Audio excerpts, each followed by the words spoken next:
7 o'clock, and I'd like to call together the May 16th, 2024 school committee meeting. If you would please rise and join me in the Pledge of Allegiance.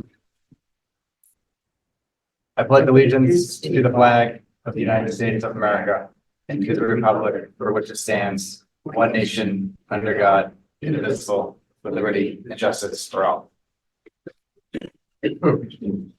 All right, at this time, this is our first meeting since election, so I'd like to turn the meeting over to Superintendent Clenchey, who will help facilitate the election of the new school committee chair. And then from there, we'll conduct our regular business. Thank you. Good evening, everybody. Tonight's meeting is the organizational meeting along with some other very important agenda items. First order of business, though, at this time, I will accept nominations for the position of chair. I nominate Justin McCarthy to be chair. Any other nominations? Any other nominations? At this time, I will entertain a motion from the school committee to appoint Justin McCarthy as chair of the Littleton School Committee. I move that we appoint Justin McCarthy as chair of the Littleton School Committee. Second. All in favor? Aye. Yeah. Congratulations, Justin. Great. I'll turn the meeting back over to you. Thank you very much. Thank you. At this point, I'd also like to introduce our newest member, Janine Wood. Thank you very much, and congratulations on your election. Thank you. Next order of business is to elect a vice chair. So are there any nominations for vice chair? I nominate Bino Patel. Okay, Beano's not being here. That's probably not a problem. I think Beano had expressed interest in that. So we can confirm that upon her arrival. She'll be here in a few minutes. We have a nomination for Beano. Is there a second? Okay. Seconded. All those in favor indicate by saying aye. Aye. Mark that unanimous as well. We'll just confirm that with Beano when she shows. The last position here is the clerk. So a nomination for school committee clerk. That's the clerk, yeah. Nomination for Elaine as clerk. Is there a second? Yeah, I second. Perfect. Motion made by Stacy, seconded by Janine. All those in favor indicate by saying aye. Aye. Aye. Congratulations. We now have a clerk. All right. It's unfortunate that Bino's not here just yet because the next order of business is to roll through our subcommittee appointments. We will go ahead and do that. And again, we'll just catch her up to speed when she shows up. But it's in page, I think it starts on page 6 of our packet. So the first subcommittee, some of these subcommittees, I would say have a significant lift, others not so much. We can talk through them as we proceed, or we can roll through them pretty rapidly. So just ask questions or stop if we need to. But the first one here is the Bradford Sampson Scholarship Trust. This committee typically becomes active during the month of May. However, we haven't heard from this scholarship trust in I think a few years. But Stacy, you sit on that subcommittee presently. Would you like to stay on there? Sure. Okay. Why don't we move forward with that? The next one here is the superintendent's evaluation. This assignment involves the management of the superintendent's evaluation, including compilation of individual member ratings and presentation of results. I had served on that committee. Thankfully, Elaine had expressed some interest in some guidance this past year, and I understand Elaine's interested in taking that over. I am. We'll mark that one for Elaine. Thank you very much. Welcome. Municipal Building Committee. This is a town committee appointed by the selectmen to plan and oversee construction, reuse, or new of town and school buildings. Stacy, you currently sit on that. You're also on the Shaker Lane Subcommittee building. I think it's important that we have some consistency there. Are you okay staying there? Yes. Everybody else okay with that? All right, great. Well, Stacy will stay there. Technology Committee updates district technology plan and makes recommendations for development and implementation of technology programs. Elaine, you currently have that assignment. Yeah, I'm happy to stay on that, but when I met with the technology team, we had talked about when this rolls around in the spring to change the language for the technology committee, Okay. because the current language makes it sound like we're updating a technology plan, which is really not the way it works in this district. It's more of a rolling plan. It's not something that has a beginning and an ending. So I'd like to change the language on that. Or do you have a proposal tonight? Yeah, or you want to so- get back to us. No, something like serves as the liaison between the district's technology department and the school committee, makes recommendations on the implementation of the technology program or the technology plan. Sounds fair to me. Any opposition there, Superintendent Calenci, on a rewording of the subcommittee's description? Are those words accurate? Like, is it technology department or would you call it something else? It's a department, Yeah. technology department. Okay, so it serves as the liaison between the district's technology department and the school committee, makes recommendations on the implementation of the technology program. Very good. You're happy to stay there? Happy to stay there. Perfect. Janine, we're getting to some opportunities for you, but by all means, speak up if you have, It's okay, I'm good. okay. Legislation, this assignment involves keeping up to date on pending legislation, working together with the superintendent on keeping the school committee informed of legislative matters and occasionally expressing the committee's opinion on legislative matters to our representatives. That was my assignment. It could somewhat goes hand in hand with the working relationship with the superintendent. I'm happy to stay there unless anyone else has a burning desire to steal that one. No, okay, I'll stick with that one. Policy, this is noted as a full committee responsibility because we review policy and approve policy as a committee. However, typically one or two members take the organizational lead for this work. Beanel is presently serving on that committee. Janine, we had chatted. I don't know if you expressed interest in if you'd like to help Beanel with that. I or- would be happy to step forward as partner. Okay. That's fine. We won't have a quorum with two, and I think that's a great way to get acclimated to all the various policies. So we'll have Beanel as the lead and Janine as assisting there. Oath to bills and payroll requires the ability to stop by central office, although DocuSign has made that much easier. Usually every Friday, it's not necessarily every Friday. Defend school department payroll and the official designee representative of the school committee.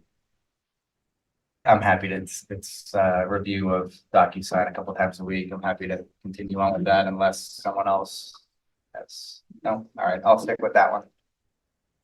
The liaison with town government to serve as a school committee contact for town boards. That's a vacancy presently.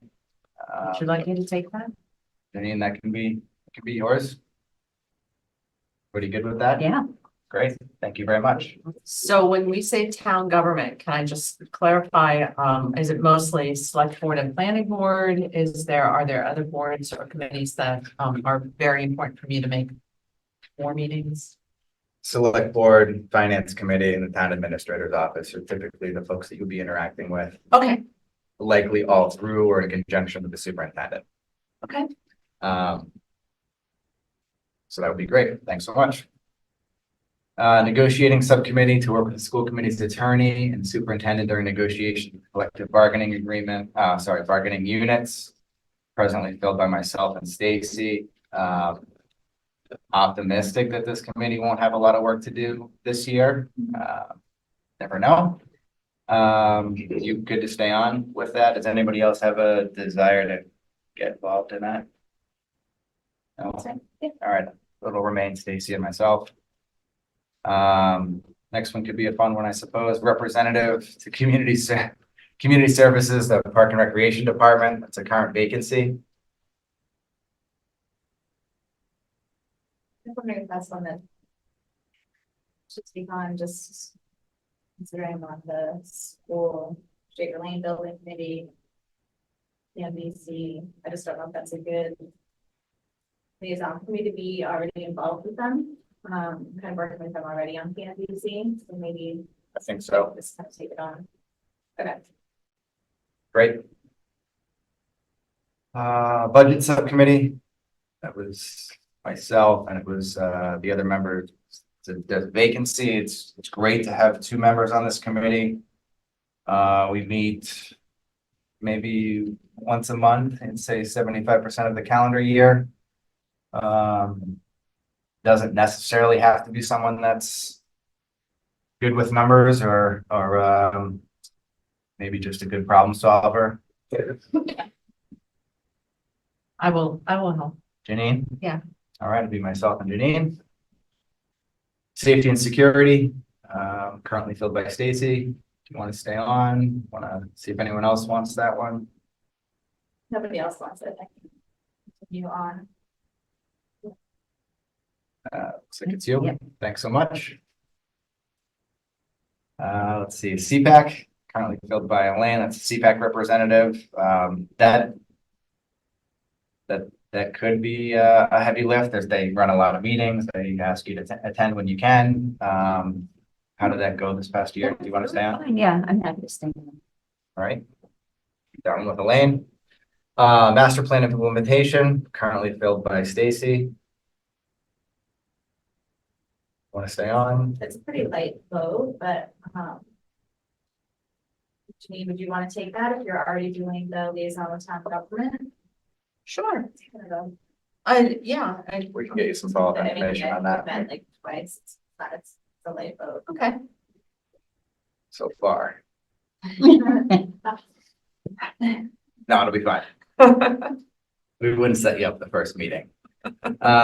School start time committee, that was very active 2 years ago. I think we kept the committee in place to field questions, concern, fallout, if any, which there was none from the shift in start times. I'm happy to entertain keeping that committee around for another year. If none of us feel that it's necessary, with the superintendent's recommendation, we could also vote to dissolve the committee. What do you guys, what do you think? Yeah, I mean, it doesn't, I wasn't on the committee. It's a but it single didn't purpose seem like- committee. Right, and it seems like the purpose has ended, right? I believe so. Yeah. Our motion to dissolve the school start time committee, How much is about that? motion made by Stacy, Second. seconded by Elaine. All those in favor indicate by saying aye. Aye. No more start time committee. Curriculum and instruction, Elaine, this was a suggestion of yours last year. I'm assuming you'd like to stay on with that current role. Yeah. Perfect. Thank you so much. And then research data analysis committee, which was an idea by Vino last year. With her not being present, I'll recommend that she stays on that committee, and if she can get back to us otherwise. Mhm. Absolutely. Right. We all set there, everyone, everyone good with that? Mhm. Great. All right, we'll move on with consent agenda, which are the minutes from our May 2nd, 2024 meeting. Hope everyone had a chance to review those, as well as the oath, bills and payroll. So if there are no questions, I will accept the motion for the consent agenda, to pass the consent agenda. I move that we pass the consent agenda. Motion made by Elaine, seconded by Stacy. All those in favor indicate by saying aye. Aye. Aye. Opposed? Okay, we'll mark that unanimous. All right, this is our first opportunity for interested citizens. There's a second opportunity at the end of the meeting, but if there's anybody with us this evening, either in person or on Zoom, that wishes to speak before the school committee, we'll take a brief pause to recognize you. You don't have anyone online. All right, we'll get a second chance at the end of the meeting. We'll close that portion of the meeting and move on to recognition. We have both, we're so lucky, we have both student representatives this evening. I just want to take a moment to thank both Jay Kang and Jacinda Sanders for, I think between the two of you, I think you made every meeting. I know that both of you were involved in a ton of extracurricular activities. Hearing your reports and keeping us up to date on all the fun things that are happening within all four schools was oftentimes the best part of the meeting.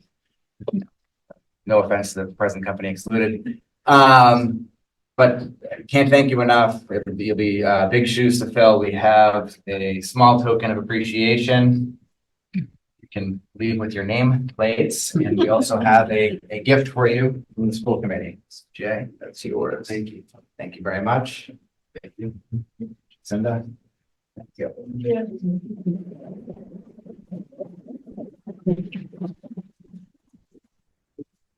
And we will turn it, are you guys doing like a duet this evening for the for the student representative report. The floor is yours.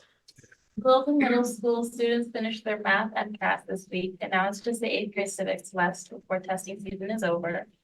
And Littleton Middle School drama production of Lucky Harlan and the 12th Street Gang premieres tomorrow night and ends on Sunday. And tickets are available online and at the door. And for the high school, from May 6th to May 17th, we had AP exams go on, and that just ended or will end tomorrow. On May 8th, there was a Roman banquet, and on May 9th, there was a spring concert and art show.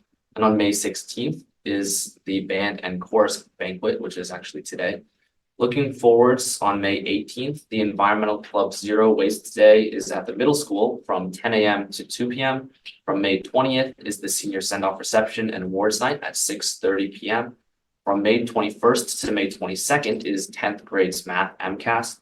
And from May 21st and on May 21st is the financial literacy fair for seniors, which is basically where we go through like a little simulation of what it's like to live in the real world and how to budget and things like that.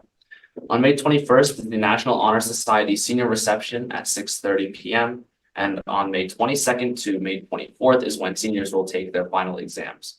And on May 24th, there's a senior breakfast and parade. And on May 28th is the seniors class trip to Martha's Vineyard. And finally, on May 29th is the senior athletics award night at 7 p.m. That's all. Thank you. Martha's Vineyard, we're getting fancy now. About that. Sounds great. Yeah. Didn't see any chaperone requests for that one. Thank you very much, both of you. Superintendent Clench, do you have other recognitions this evening? Two acknowledgements. Dr. Harrington and I had the pleasure of attending the MSBA Superintendent's Association Scholar Luncheon yesterday. And we selected two of our students to attend this luncheon with us, Lisa Hood and Nadia Alvo.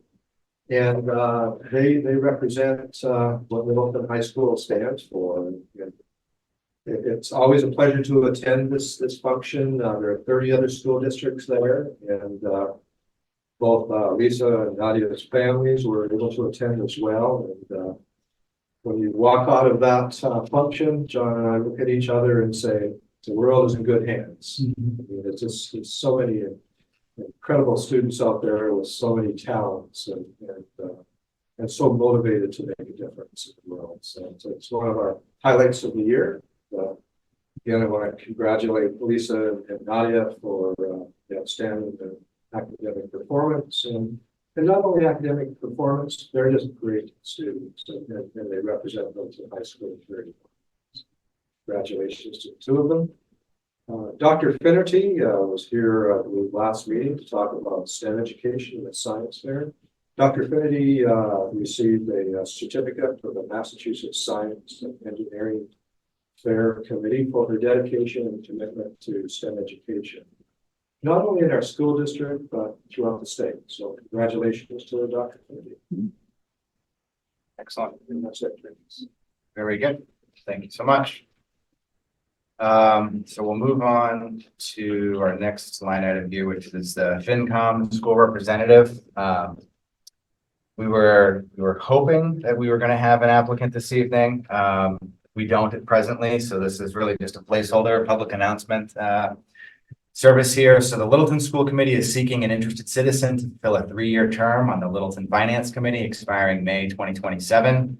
Kindly forward your letter of interest and resume, which details your qualifications to the Littleton School Committee, care of Chairperson, P.O. Box 1486, 33 Shattuck Street, Littleton, Mass. 01460, or just email, call, text, any one of us.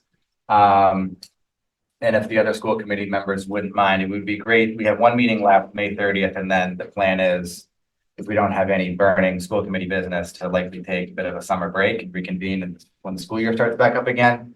I think it would be great to fill this seat at our next meeting. So I've heard from potentially 2 individuals that are interested, but we haven't seen any applications yet. If you folks wouldn't mind spreading the good word.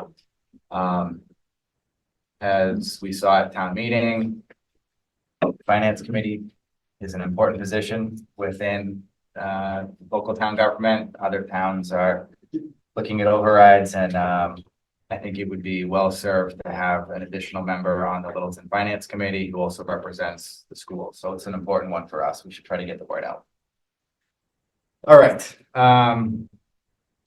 We'll move on to our one and only new business item, and then we'll roll through our presentations. So new business item number one, Littleton Public School hiring process and review of related safety protocols. Superintendent Kelly Clenchey will discuss the LPS hiring process and give a review of related safety protocols. Before you go there, I just want to recognize Beano. Thank you for joining us. Beano, a couple of things happened in your absence. You were appointed, elected as vice chair. Are you okay with this? Okay, thanks so much.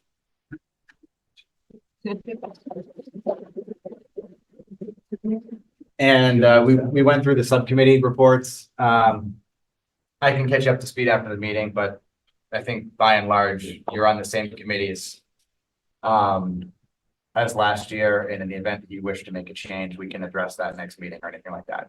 Okay, thank you for making the meeting. And Superintendent Clenchey, the floor is yours. Thank you. Our internal hiring practices for our staff include obviously a search for the best candidate for every position that we have. They're interviewed. Reference checks are conducted. We do thorough reference checks on all candidates. And we also do a dive into the online arena as well. So we use online checking to just see if there's anything that we may have missed in reference checks. We also require every employee within our district to be fingerprinted and more Corey as part of the process.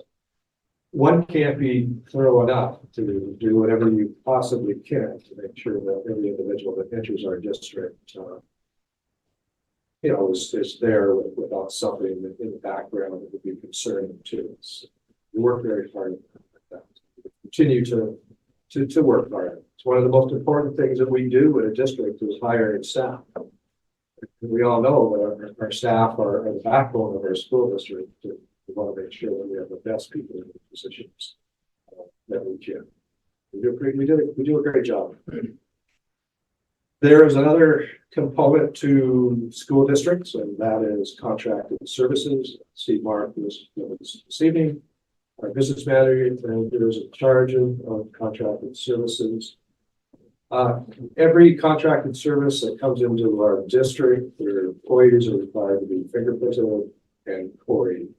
Our expectation is as well is to do a thorough vetting of anybody that comes into our district. Our standards for our own hiring and staff should not be dissimilar to the standards that contractors use when they're bringing their employees into our district.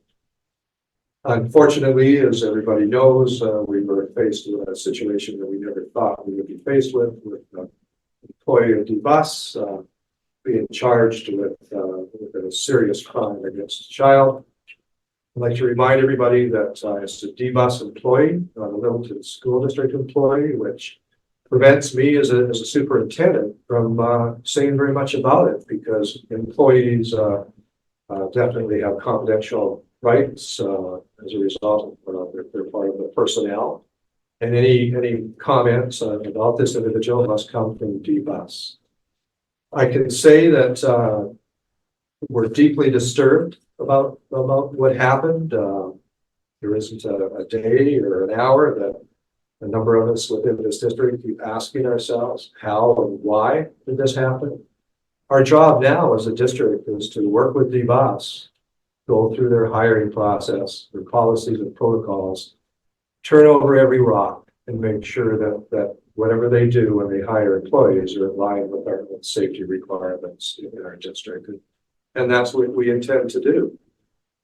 D-Bus has been fully cooperative with us. We've had 3 meetings with D-Bus we've started the process. They feel terrible as well, and they're committed to do whatever they can to make sure that it doesn't happen in our district and any other district that they serve. I'd like to apologize to our community and apologize to the families that have children that rode that bus. I mean, it's a terrible, terrible thing to go through. And we all have children. I have children of my own. I have a grandchild who's a very similar age to the children that were riding that bus, and it's scary. There's so many words I could use: hurtful. We feel deceived. There's a lack of trust, and you know, like anybody else in this situation, we wish we could turn the clock back and have another kick at the can before this individual came into the district. But again, that's a D-bus responsibility. But when these things happen, you have to ask those questions, and you have to do whatever you can to make sure that every employee, whether it's ours or not, is screened thoroughly before they come into our district, and that's what we are committed to do. Any questions? I just want to thank you for how transparent you've been throughout the process and how well you've communicated with the community, you know, multiple emails as the story unfolded. And I want to thank you for being on top of all of that. Thank you. Really appreciate it. I echo those sentiments. You know, Superintendent Clinch and I were on the phone that late Friday afternoon, and a letter went out that evening. And then as more information became available, a second letter went out, and then a letter went out to the families of Shaker Lane. And I understand you had a group meeting with families where they had children on that bus, which I think is all, you know, a nice part of the process, right? Get those families together so they can talk, they share information, helps bring any type of closure. They can assist one another with their needs. I had a question about the Corey check. So when you run a Corey, because I don't know, you know, it runs against the database, but then does the Corey hang out there forever in the event that the database information changes? We would get a flag, or would we need to constantly run Corey like every quarter to try to do better than what we're doing now? Practices aren't every quarter. Standard practices every 3 years. Bus drivers are Corey every year. It's part of their requirement for relicensing. There's also other steps involved in the hiring of bus drivers. Certainly the background check is checked by an R&D, a driver record check as well. The individual that I've referred to pass those requirements. Yeah, say yourself. Fingerprinting and Corey's are pretty detailed. They don't just include what happens in Massachusetts. It's national and international. And it has convictions and not convictions. So I mean, there's a great amount of information that can come out of that. I mean, not everybody that does bad things has a record. That's something I think for all of us to remember. And I guess I just get to finish, you know, piggyback off your question, Justin, that the best thing that we can do as a community, and anywhere you are, is if you see something that doesn't look right, say something. Tell somebody who can actually do something about it. And in this case, again, we're still looking into this with the bus. There was nothing that certainly came to the district in terms of concerns about this individual. Thank you for the update. Any other questions? Are we okay to move on? Just looking at being on Stacy. That's good. Same question. Yeah, and I was gonna ask you to talk about what have we done to support the community. The district has been the principal happened, so you sort of talked about it, but. Sure, we, you know, obviously we've sent 4 letters out since we found out about this incident. First I heard about this at about 5 o'clock on Friday, and I phoned the police department, gave the individual's name, they did a search, and were able to give us some information so that we could work with our public relations and get a letter out as soon as we could. Once we had that information, we identified the bus route that this individual was driving and connected with those parents and families and schools. We, you know, I've had emails from parents. Principal King has been meeting with parents. Our guidance counselor has met with every child that rode that bus. I had a meeting with Ms. Snow, our Director of Student Services, and Ms. Kane, the principal, and myself, and we met with those parents that had children on that bus and had an opportunity to have a conversation with them and our job is to continue to outreach for those families and make sure that they have the support that they need to begin a healing process. It's really important. And again, the trust is lost, no doubt, it should be lost. And it's going to take a while, and it's going to vary from individual to individual to start building trust again. Is that what you? Thank you. And I don't want to leave, school resource officer Mick Wazinski out of the conversation as well. Yes. From what I heard, she was a tremendous at fielded phone calls from families. Families found that conversation extremely helpful. It's just wonderful to have her in the district and assisting with us during a time like this. So Yeah, I'm glad you said that. That was my forgetfulness on that component. We are so lucky to have the police department we do in our community. We have Detective Wazinski has been incredible through this whole situation. Parents were notified if they had any information that they wanted to share about this situation. We would contact the local police department. They are looking into the situation as well. So it's not just the district, it's the police department as well. all right, thank you for sharing. You're welcome. All right, well, next we've got our presentation portion of the evening. Lots of good stuff coming up. First on the agenda is Facing History survey results. I'd love for those in attendance that are going to be making the presentation to take the podium. Please introduce yourself so we know who you are, and we're excited to see what you have to present.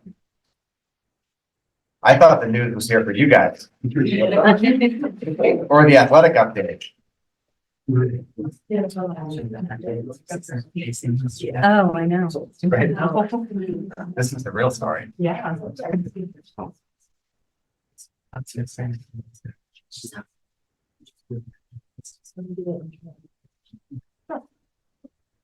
Hi, good evening. We are representatives from Littleton High School's Facing History and Ourselves class. My name is Sydney. My name is Ruby. My name is Maggie. I'm Jay. I'm Tyler. My name's Catherine. I'm Giselle. Welcome. And thank you. We're here to talk about a survey that we put out to the Littleton High School community. Next slide, please. So here's our just agenda of what we're going to get into tonight. We will talk about how we got to the survey and why we made it, and then some of the overarching themes that we tried to touch on with the survey, and some proposed solutions, and of course, discussion and questions. Next slide. We decided to make the survey after watching in January a movie in class called Traces of the Trade, which basically followed the descendants of one of the largest slave trading families in the US as they tried to reconcile with this tough history in their family. And it followed them basically retracing like the slave trading route from Rhode Island to Ghana down to Cuba and back. And we found this movie very interesting, and we found ourselves kind of frustrated at it and criticizing a lot of the, like, just the privilege that these people seemed ignorant of in the movie. And we thought it was kind of badly made. And then it kind of had us reflect on ourselves, and as a predominantly white class and a predominantly white school, how, like, if we're going to criticize them, we have to also kind of reflect on ourselves and our own actions. And we started talking about just racism today in Littleton within the school. And we wanted to see if other students had similar ideas to us. And we were just curious about what everyone thought. Next slide. All right, so here's some general background information about the survey before we get into the results of it. We received 206 total responses, which is about 43% of the total student body. I think we were kind of surprised by the number of responses we got. It was totally optional. Students did not have to fill it out. We kind of thought it would be us plus maybe 20, 30 other people. The survey was also given out during advisory at the end of the day on the day that the eclipse was happening. So lots of classes were outside watching the eclipse. We kind of thought people might forget about it, but we ended up getting 206 total responses, which was wonderful. And we also only received 4 parents and guardians who chose to opt their students out of taking the survey. This is an option at all surveys that are taken from high school. Parents can choose to essentially, say their students have no option, but they're not allowed to take the survey. Students generally have an option themselves whether or not they take it, but parents always have this option to prevent their students from taking the survey. And we only received 4 of those who said they did not want their students to take the survey. We also wanted to share that this presentation only shows a portion of the questions we asked. It was, I don't know, about 21, maybe a little bit more. Questions, lots of them were multiple choice, but many were also open response, and only two were required. Those were the first two questions of the survey, which asked students to identify which grade they were in and which racial or ethnic group they were a part of. But both questions also included an option that said prefer not to say, or open space where they could write whatever they please. And that the content we're displaying in this survey is kind of just a summary of what we thought the most striking responses were. Obviously, there's a lot of varying in those 206 responses, but this is what we thought was most important to highlight out of the results. Next slide, please. So starting off with this first slide, which covers ignorance and miseducation, we asked the question, do you think your education at Littleton High School up to this point has provided you with an accurate and respectful approach to learning about people from different cultures and races? And we got a lot of responses on this, 200 responses out of the 206. And you can see that the pie chart shows that over half responded yes. And although many students did respond yes, it was more alarming to see that a lot of students also responded no or unsure. It highlights that there needs to be improvement at LHS to ensure students have access to resources that educate them on different cultures and races. And it's also important to know how to respect people from all different walks of life. That's something that you'll carry on for the rest of your life in real world interaction. Next slide. This next question, continuing on in the ignorance and miseducation category, we asked people to respond to the statement, I have made a conscious effort to combat racism at LHS. And just under half, you can see 48.1% said, yes, I try my best, but I think there is more I can do. But even more alarming is the 12.2% of the 189 responses that said yes, and there is nothing else I can do, which is just upsetting to see because I feel like we all know there's always more you can do. And it just shows maybe people don't know what to do, or they just don't care enough to know what to do.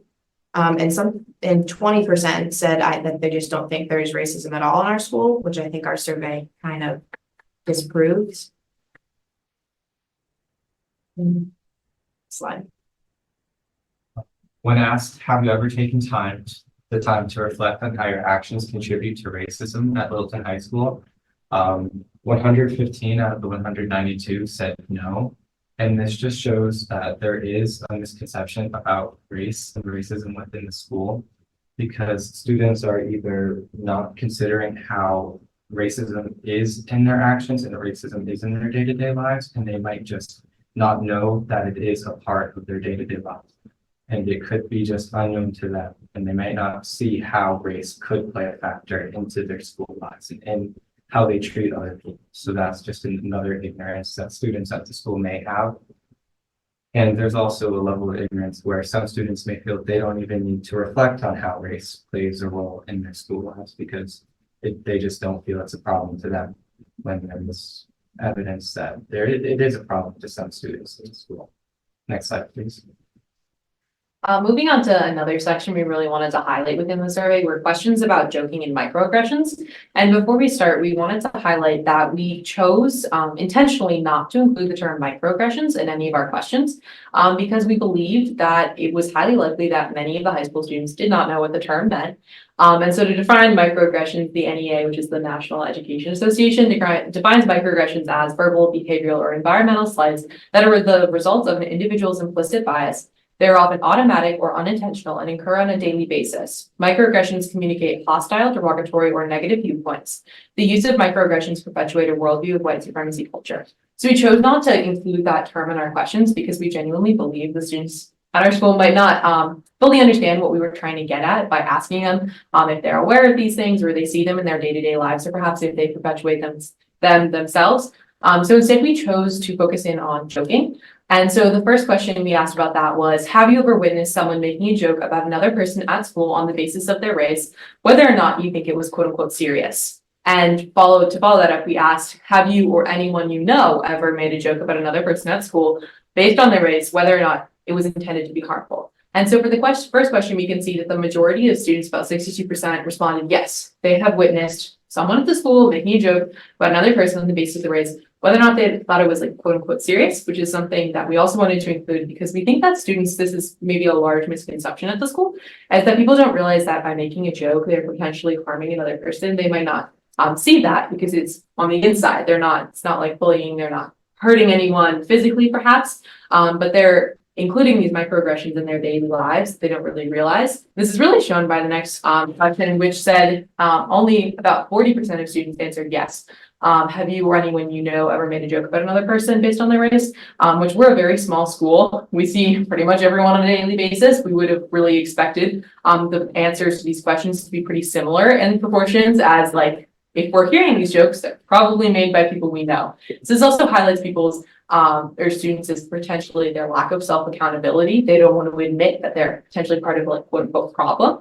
And they don't want to admit that to themselves. So potentially further education or talking about these things might help them realize that A, making jokes about people's races is harmful to others. And that B, they might be part of this problem, but you know, people can always make changes and improve in their life, and that's okay. Next slide, please. In continuing on with joking and microaggressions, we posted a statement for students to respond, and it says, there's a problem at Oakland High School related to how people treat others based on race. And you can see that it was kind of evenly split between agree and disagree with a fair amount of neutral also. And I think it's important to note that going along with the previous slides where students at LHS have witnessed jokes being made based on race, the data and split in this slide really represents how they take that seriousness at kind of face value and don't think it is serious at all. And it speaks to a larger issue of they don't think that these racial jokes really perpetuate harm when it does cause a lot of harm to the POC students receiving those jokes. And also the neutral section in the yellow also speaks to students not being adequately equipped to answering this question or answering this statement in the sense that the LHS hasn't provided them with the resources to agree or disagree. Next slide, please. Continuing with joking and microaggressions, we asked the students, do you speak up when you witness racist comments or actions in LHS? And there we found that 20% said no, they don't speak up when they witness racism in our school. And as a class, we kind of came up with a couple of reasonings to like why this 20% of kids said no. One being that they're not educated enough and they don't feel that they've been taught on how to handle a situation where racist comments come up. And then another reasoning being they're too uncomfortable to call out a friend or a peer in these situations when someone makes like a racist comment or even a racist action. And then we had 47.4% saying sometimes, and that's the majority of like 60% saying sometimes, which is like hesitating to speak up whenever racism is occurring in our school. And that leaves 32% saying that they do speak up. And if the majority of students at LHS aren't speaking up when they witness racism, then the problems are just going to continue happening and we won't really make any progress towards creating like an inclusive environment. Next slide, please. Continuing on, question 21 is an open-ended question. It reads, is there anything else you would like to share relating to racism at LHS? We got a variety of responses. I'm highlighting 3 here today. The first one essentially says that at LHS, the students do joke about race, but it's never discriminatory or negative in any way. And this goes to what Giselle was saying earlier about how if the majority of white students aren't on the receiving ends of these jokes, then they're never going to deem them as negative or harmful in any way. And for the last quote, one student said, I don't think this is a problem at all. And I think that also goes to show that if you're a white student at LHS, you might be overlooking some of these issues that are really prominent to our POC students. Next slide, please. Moving on to the school's relationship with race. Question 18 stated there's fair and accurate racial representation in the LHS faculty. And we noticed that 77 students strongly or somewhat agreed with this statement. And as a class, we took in this information and we were honestly shocked to see this amount of people agree that there's fair and accurate racial representation in the LHS faculty, because we looked around at our school and our staff and noticed there really isn't. It's all white, pretty much. And we wondered to ourselves, do so many people believe there's fair and accurate racial representation in the LHS faculty because their teachers look like them, white? Next slide, please. Continuing on with school's relationship with race, question 17 asks, do you think the school has taken any concrete steps to combat racism in our district? And please explain. So this was another open-ended question. Overall, we received a lot of contrasting answers to this question. Students expressed a lot of unsureness in their answers, which led us to believe there is some confusion as to what a concrete step exactly is and what you can do. Some did mention info sessions for students, caught making racist comments or actions, which is a good start. However, many responses stated very little conversations are had about race outside of their history classes, which are predominantly taught through a white perspective. And as one student states, a more active approach is necessary to prevent and combat acts of racism in our school. Next slide.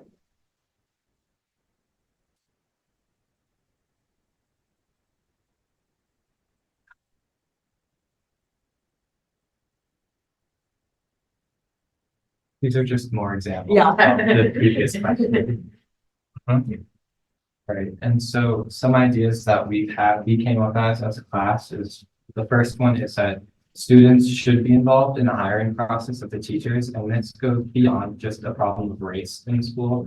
We think that it is just students should be able to help choose who's teaching them, because a student should feel represented by their teacher regardless of race, even on like a deeper level. So we know Littleton does have students on the hiring committee for administrative roles, but we think it should be extended to teachers as well, because students really should have a say on who teaches them, at least at some level.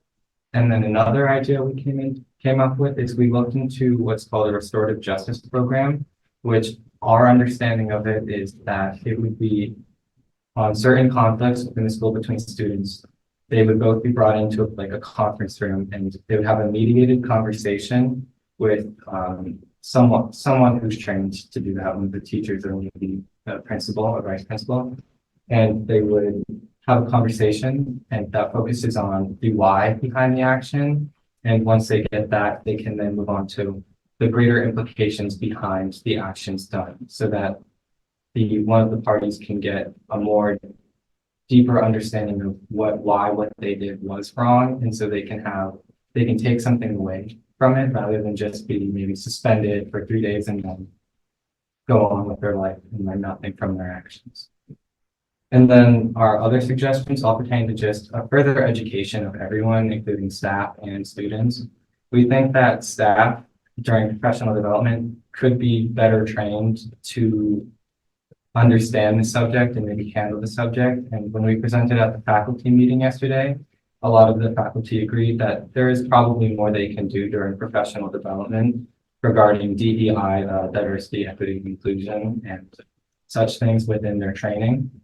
So we think that's one option. And then within classes, we all noticed that our history classes were pretty diverse in not what was taught, but how it was taught, and sometimes what was taught or focused on. And we think that there maybe can be a more consistent teaching of history in regards to race and how it is taught.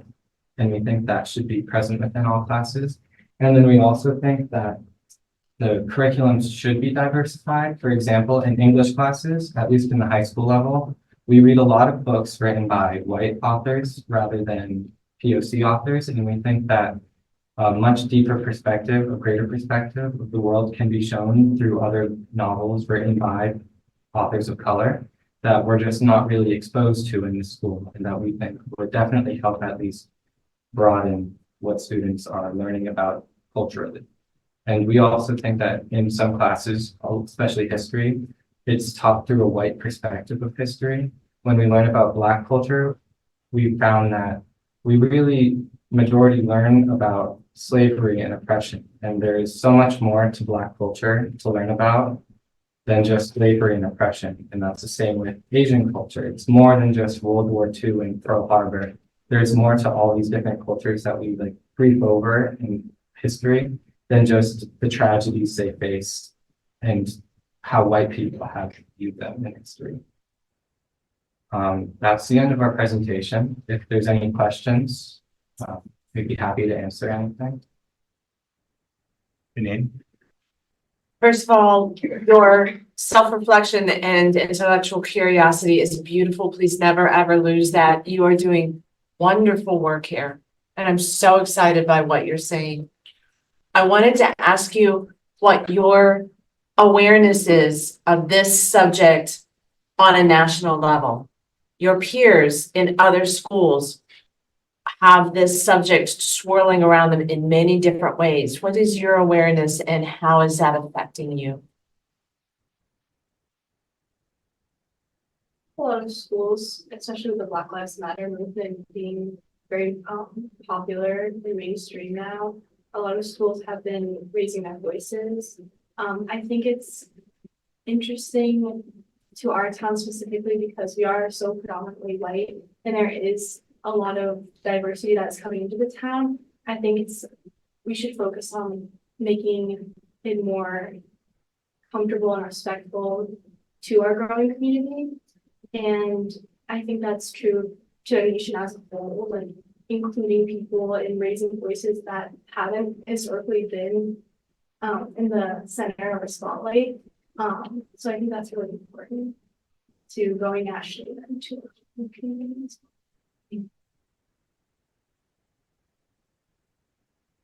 I want to thank you all for coming. This has been an incredible initiative, and I really applaud you for presenting this to the faculty, for bringing it to us. I think this has the potential to really make a difference at LHS.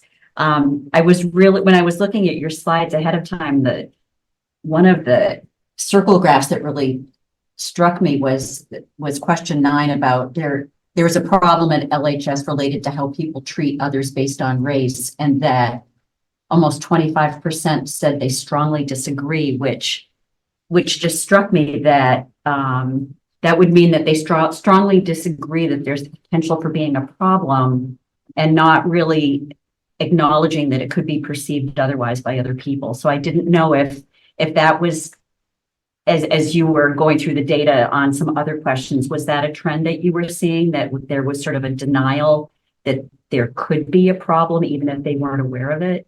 That's definitely something we saw in a lot of the responses, and it kind of let us reflect on maybe people have something called like a me-centric view of the world, that there's like a trend that there's a population, essentially every question we ask is like, no, nothing's wrong. Like if we're asking like, we gave kind of a scale of severity for the questions to give people the option to be like, well, there's a little bit of a problem, but maybe it's not a massive problem, or I don't really think there is, but maybe there could be. And so it was very interesting for us to see that idea that some people felt very strongly that there's no problem. I think it's similar to the question about whether or not we think there's fair and accurate racial representation in the staff, which if you look at the numbers, the proportion of teachers of color is much smaller than the proportion of students of color at the school, which is like, numbers are numbers. That's not necessarily fair and accurate representation. But we were kind of thinking about, well, if it's predominantly white students who are thinking about this and they're thinking about themselves, oh, I'm white, my teacher's white. Yep, there's fair and accurate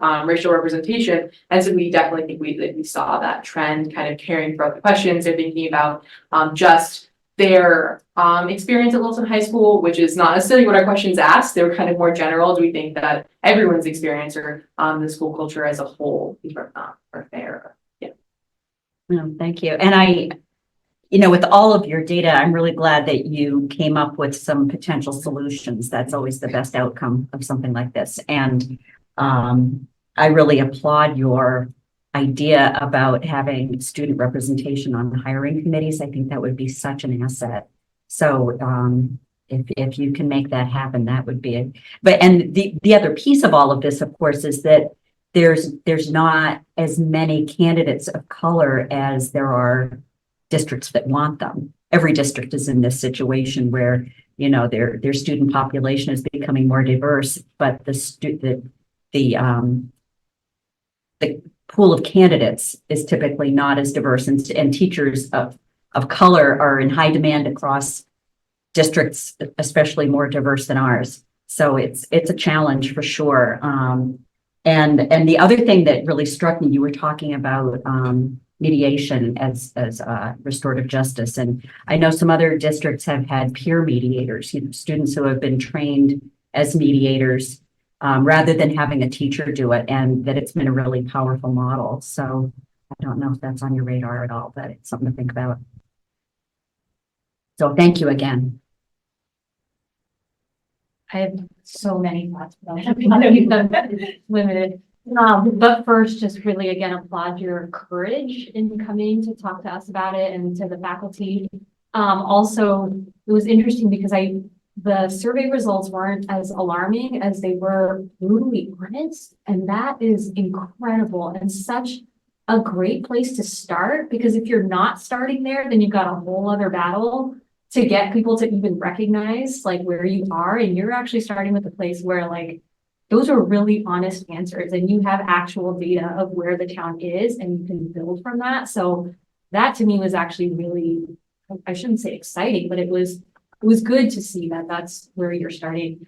I also you know, you had talked about faculty and you brought up such a good point, Elaine, that this is the challenge in Massachusetts, certainly for schools, for organizations. It's sort of everybody's hiring within a limited pool. And this is a lot of what I do in my work, is to think about these barriers in the system. And so I just have to say that for you all to be so passionate about this gives me hope that you will go into roles in the future where you will break down these barriers that exist so that we can start to change these demographics. I hope that that's what you think about, because you all have sort of that mind of wanting to make that change and to present solutions. So I hope that you keep doing that. Last thing is in addition to the restorative justice training, a lot of what the data was seemingly asking for is bystander training. So that's another piece that you may want to include in your suggestions, because it feels like that would be really important. You had that. It was brought up yesterday. Yeah. It was brought up by the faculty meeting, yeah. Yeah. After your slides were prepared. Yeah. And I think if I can add on to that a little bit too. So I think this is really important for our district to see, because we have a very big discrepancy between our little guys right now. We're going to be growing up in a school district where DEIB is now a part of the culture, and we're working very progressively to make sure that those kids are learning and progressing and changing the way that they're not even changing the way that they're thinking, just thinking in more ways of more equality. Whereas we as adults and young adults have a lot of reprogramming to do. We have a lot of work to do, and we have to do it fast. So I'm hopeful that if in 10 years, my little guys in Shaver Lane take a survey like this, I'm very hopeful that the answers are going to be different. We're really trying to make those efforts, but we're able to make those efforts because you guys have a voice. And I really appreciate you giving you and your peers a voice so that we as adults can say, okay, like we really need to make a change for our community. So I really appreciate the work that you guys did for this. Did a really good job. Thank you. Is everybody a senior, or do we have some, oh, that's a problem. Yeah, it's a senior class. Yeah, I was hoping that wasn't the case, because the work's so good, what are the next steps, right? So we've got to try to hand this off to the junior class or get some underclassmen involved so that the work continues, because you've done such a good job starting the process here. And, in actuality, like the districts, this is an emphasis within the district as well, but it's awesome that you guys put the survey together. I'd love to see a plan in place where the folks, the class behind you or the class behind that can kind of continue with this initiative. And I would just ask those folks that take this on, like, continue to let us know how we can help. Mm-hmm. So it's like you've got the proposals in here. These are all great ideas. Change is difficult. But feel free to come back to invite those students back to the school committee next year and let us know what's working, where we need more assistance, because being an LHS student just isn't learning the curriculum and learning what you need to pass the MCAS and to get into college, right? It's becoming like a global citizen. We want to graduate students who are going to make an impact. locally, nationally, internationally. And this is really important work. So I thank you for taking the initiative. You're off to a great start. I think we all realize that there's loads of work to be done, but it's something that the district takes seriously, and we're prioritizing these efforts. So thank you for bringing it to our attention again this evening. And thank you for your demonstration of the importance of student voice in the school. So, I mean, this is groundless. You've taken on a task that you were passionate about. You did a thorough job of your investigation of it, your presentations. It's phenomenal. I had the pleasure of seeing the presentation once before. And you truly do make a difference. And you're an example of many of the attributes that we look towards perform more correctly with our graduates. So very proud of what you've done. And the challenge now, as I talked about with members here the first time, is how do we perpetuate this? And I think that's going to be a task of Dr. Harrington as well. I mean, first of all, we need to keep student voice. We need to find ways to enhance student voice within high school. And we need to continue to move forward with all the good work that you've done, determine what our next steps are. You made some great recommendations. It's my hope that many of these recommendations that you presented to us tonight become part of what the high school does as a sport. So thank you so much. Thank you. Well done.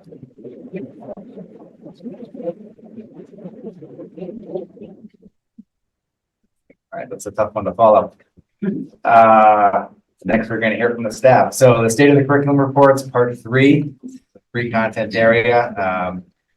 K-12 world language curriculum coordinator Elizabeth Kelly provided an update on the world language curriculum. After that, we're going to hear 6 through 12 history and social science curriculum coordinator Joseph Dennis. And then following that will be David Schcmte with an update on the ELA curriculum. All right. Hi, everybody. Hello. I'm Liz Kelly. I am the World Languages Curriculum Coordinator for 6 to 12. So thanks for inviting me tonight.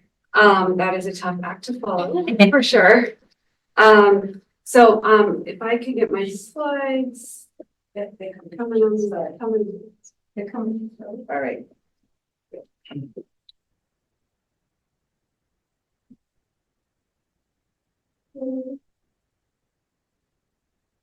Normally wouldn't matter, but actually I'm starting with a lot of words. This is unusual. But Liz, you are the one that actually told the students yesterday about the bystander PD that a couple of years ago you actually did. Yes. Online that a few other staff members. Yeah, that's what, yeah, I can kill some time. Oh, all right. I don't need to. Okay. Yeah, bystander training is great. It's free. It's online. I shared it with the staff again today. A couple of us did it a couple of years ago. We found it and it was wonderful. So I shared it with the kids too. Thanks. I think we need to go back a slide, maybe, or it's 2. Okay. There we go. Okay, so that's my slide with a lot of words. I don't normally do that, and I apologize for that. But what I have on here is our department's vision statement, and I just wanted to share it with you. At least the opening paragraph of it is what's there in order to provide a sense of focus. And I just wanted to highlight a few key phrases from it because I'm going to be talking about them tonight. So in Littleton Public Schools, we believe that all students should have the opportunity to learn a second language in order to communicate successfully as global citizens. That's the first statement. And I'm going to talk about global citizenship tonight.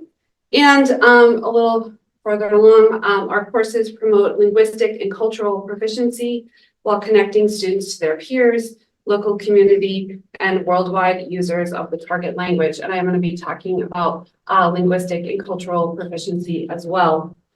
As always, we're most proud of the fact that in this district, in this small district, that we are able to offer a full sequence of 3 languages, which again can be quite a challenge due to our small size and the number of hours of language exposure needed to acquire a practical level of proficiency in any language. We also worked on our curriculum review this year, so I will share some of our findings with you. If we could go to the next slide, please. So as we undertook our curriculum review, our student survey results we also had a survey, demonstrated several key areas of strength. In great numbers, students noted that the variety of activities they encountered in language classes helped to prepare them for the next level due to these learning opportunities. They also recognized the value of world languages in their education. And I've included, and lastly, they felt well prepared for the next level of language study, which is great because we've done a lot of work over the years on vertical alignment of curricula. So I've included several images of this variety of learning activities that students might encounter in our classes. And I'll just highlight one. You can see in 8th grade Spanish class, after reading a novel, they completed a one-pager and then they shared what they learned. Next slide, please. Also during our curriculum review, we identified some areas for growth, and our response includes the following. With new French textbook and materials, we are streamlining the 6th through 12th curriculum with even more proficiency-based teaching strategies. In Latin, at the upper levels, we're adding more novellas to provide more vocabulary and content support for students as they begin to read traditional Roman authors at a higher level of proficiency. And Spanish is adding an audiovisual program called Bob Lingua to add more depth and variety for the primary curriculum. Additionally, we are always pursuing professional development, both formally and informally on these topics. And we're really proud that we were able to secure a DESE-funded spot for our Mathless Proficiency Academy this summer for our new French middle school teacher, Maureen DeRusso, through their Rising Leaders program. Next slide. What I want to talk most of the time tonight about is linguistic and cultural proficiency. So we continue to offer dual enrollment courses via Middlesex Community College. So students can earn credit for up to 2 college courses by studying world languages at Littleton High School. And as you can see from previous slides, students must demonstrate a fairly high level of language proficiency, which is the level of intermediate high, in order to earn the Massachusetts State Seal of Biliteracy on their diploma. I've actually included a link for you all in case you wanted to get some more details. DESE has recently updated their informational slideshow, so I did link that there. It's up to date as of, I think, January-ish. In the infographic on the left, I know some of the data is old, but you can see how many years of language study it usually takes to reach each level of proficiency. Since we currently begin in 7th grade, our students can progress a little bit beyond these levels, but only marginally, since the higher up you move, the more language there is to acquire, and you end up spending a lot more time at even the intermediate levels. With these challenges regarding time spent on learning, we are very proud to share our own results in proficiency testing. We have 13 seniors this year who will earn the State Seal of Biliteracy on their diploma. Some of the highlights of that, of those 13 are 4 are native speakers. 2 students are earning it in 2 languages other than English. Chloe Buckaloo earned it in Japanese, as well as Latin. She learned the Japanese on her own. Wow. Yeah, it's unbelievable. She also achieved the level of the Massachusetts State Seal with Distinction, which means the advanced level, so even higher. And Elijah Fornicola, who also earned it in 2 languages, he also earned the State Seal with Distinction in one of them. So that was really exciting for us. In related exciting news, state colleges and universities are offering credits for students earning the Seal of Biliteracy. And just 2 weeks ago, I don't believe it's been formally announced, but we have official word through channels from DESE's Office of Language Acquisition that UMass Amherst plans to offer credits now. So it's moved beyond colleges to the universities. And so we anticipate now that all the state universities will be offering credit for the seal. 12 credits. UMass Amherst is offering for the seal and 15 credits if someone earns a seal with distinction. Related, I just added a little note here to trying to increase diversity in education. Is the fact that any student who earns the seal of biliteracy has a voucher that they can have for their life, which is they can take the MTEL and for free. So there is this, idea to try to include students who have language proficiency and at least that level of diversity. So next slide, please. Lastly, another vital component of our vision statement is global citizenship. I'd like to share with you just some of our activities from the last year. Through the video meeting technology platform Patico, some high school Spanish classes met virtually with schools in Ecuador and Argentina this spring. And they shared stories about their school day, their towns, and themselves, and they each did this in their respective target languages. The senior Spanish class invited members of the Council on Aging to their class in April to finish out their unit on the golden years. And they painted together while sharing music and refreshments. So you can see some other examples up there as well of our focus on students as global citizens. And with that, I will end and I'd be happy to answer any questions. Thanks. Questions, comments? I'm so impressed at your achievements with 3 languages. Is there ever any discussion to bringing it below 7th grade, or is our district just too small to that? Because what I've heard is that kids' minds are more flexible at the early years. I and would it's love easier to pick up languages. Yes, so it's a struggle across Massachusetts in order to work a schedule and funding, and we have been looking at the possibility of it. Looking at 6th grade right now, we're running up against scheduling issues, and of course staffing would be an issue too, and funding. So yeah, I mean, So many it's so many things. Yeah, of course, the longer students have to the more input they receive, the higher level of proficiency they can achieve. And so I think that when we look at countries outside of the US, when we look at Europe and they start, in 1st grade, kindergarten, that's why people speak more than one language. It's a struggle in the United States, but the seal of biliteracy is really hoping to help acknowledge that deficit that we seem to have and try to promote in a positive manner people who are able to achieve it, so that it's a goal we can aim for. Thank you. I got a lot of confidence in Jason figuring out the scheduling thing. I think you might need some more staff for that, so I don't know. It's tricky, yeah. Well, this most. Yeah. Is it one language that they pick 7th grade on, or they? So they have an exploratory program in 6th grade right now between the 3 languages, French, Latin, and Spanish. And then in 7th grade, they pick one, and we try to get them to commit to that for 2 years. 7th and 8th, and then they can either continue that language at the high school, or they can pick a new one, or what we like to say is they can always add another, if there's room in their schedule, but yeah. How do you support the students who are interested in other languages like Japanese? So, we do have VHS. There's really not a lot we can do. As a small district.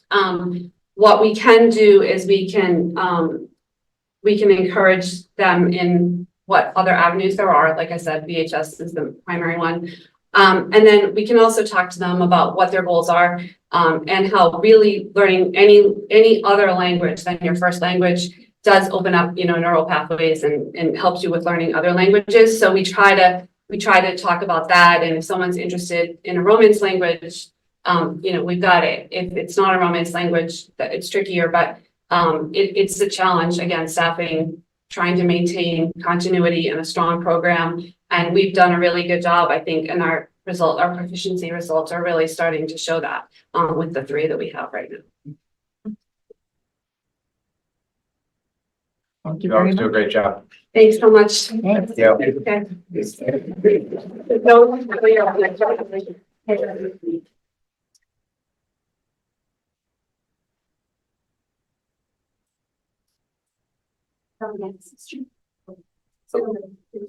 I'm Joseph Dennis. I'm the history and social science department coordinator. Thanks for having me. Welcome. They did your job for you. Yeah, I know, right? I was like, gosh, I'm gonna be this like it's totally all over the place. So hopefully it's so much better. All right. So next slide, please. No memes this time. Memes were last time. Okay, so we also had curriculum review this year. I'm not going to go too deep into the things that we did. It was successful.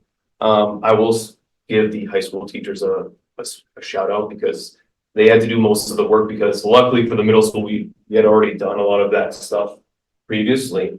So we really focused on two main things. We had civics education that we were trying out a new program, and we were aligning the genocide education requirement across the different grades. So that's kind of what I'm going to be focusing on today.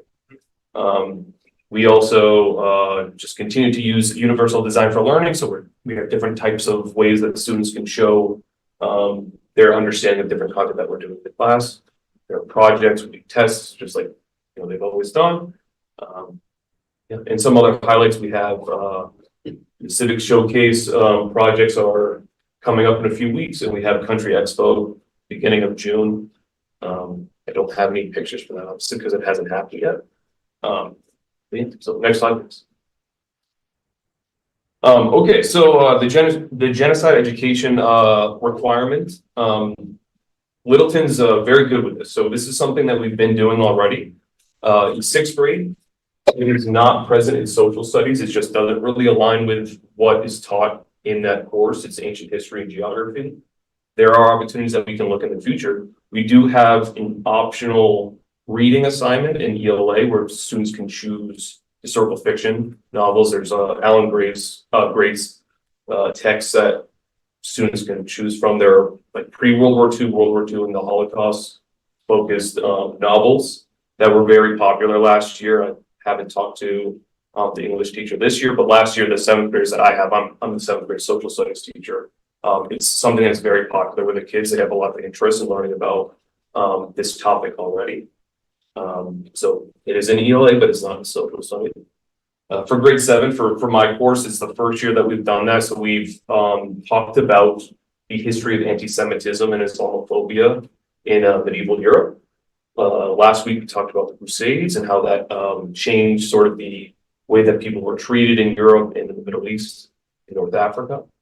We defined genocide as a term, and we kind of it was sort of just an introduction to this idea.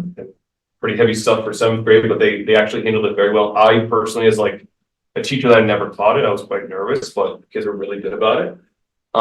In eighth grade, it's a similar situation with sixth grade, in that it's not covered in the social studies curriculum. But students do read the Diary of a Young Girl, which is the Diary of Anne Frank for what it's most commonly known as. That is something that the eighth graders are either wrapping up right now or they had done it relatively recently.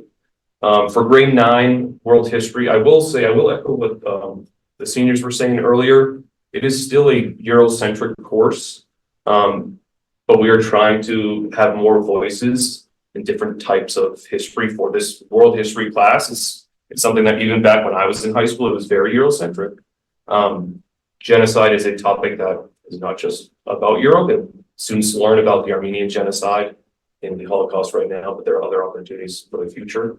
For grades 10 and 11, which is US history, there are different topics around the interactions between American, European colonists and indigenous people of North and South America.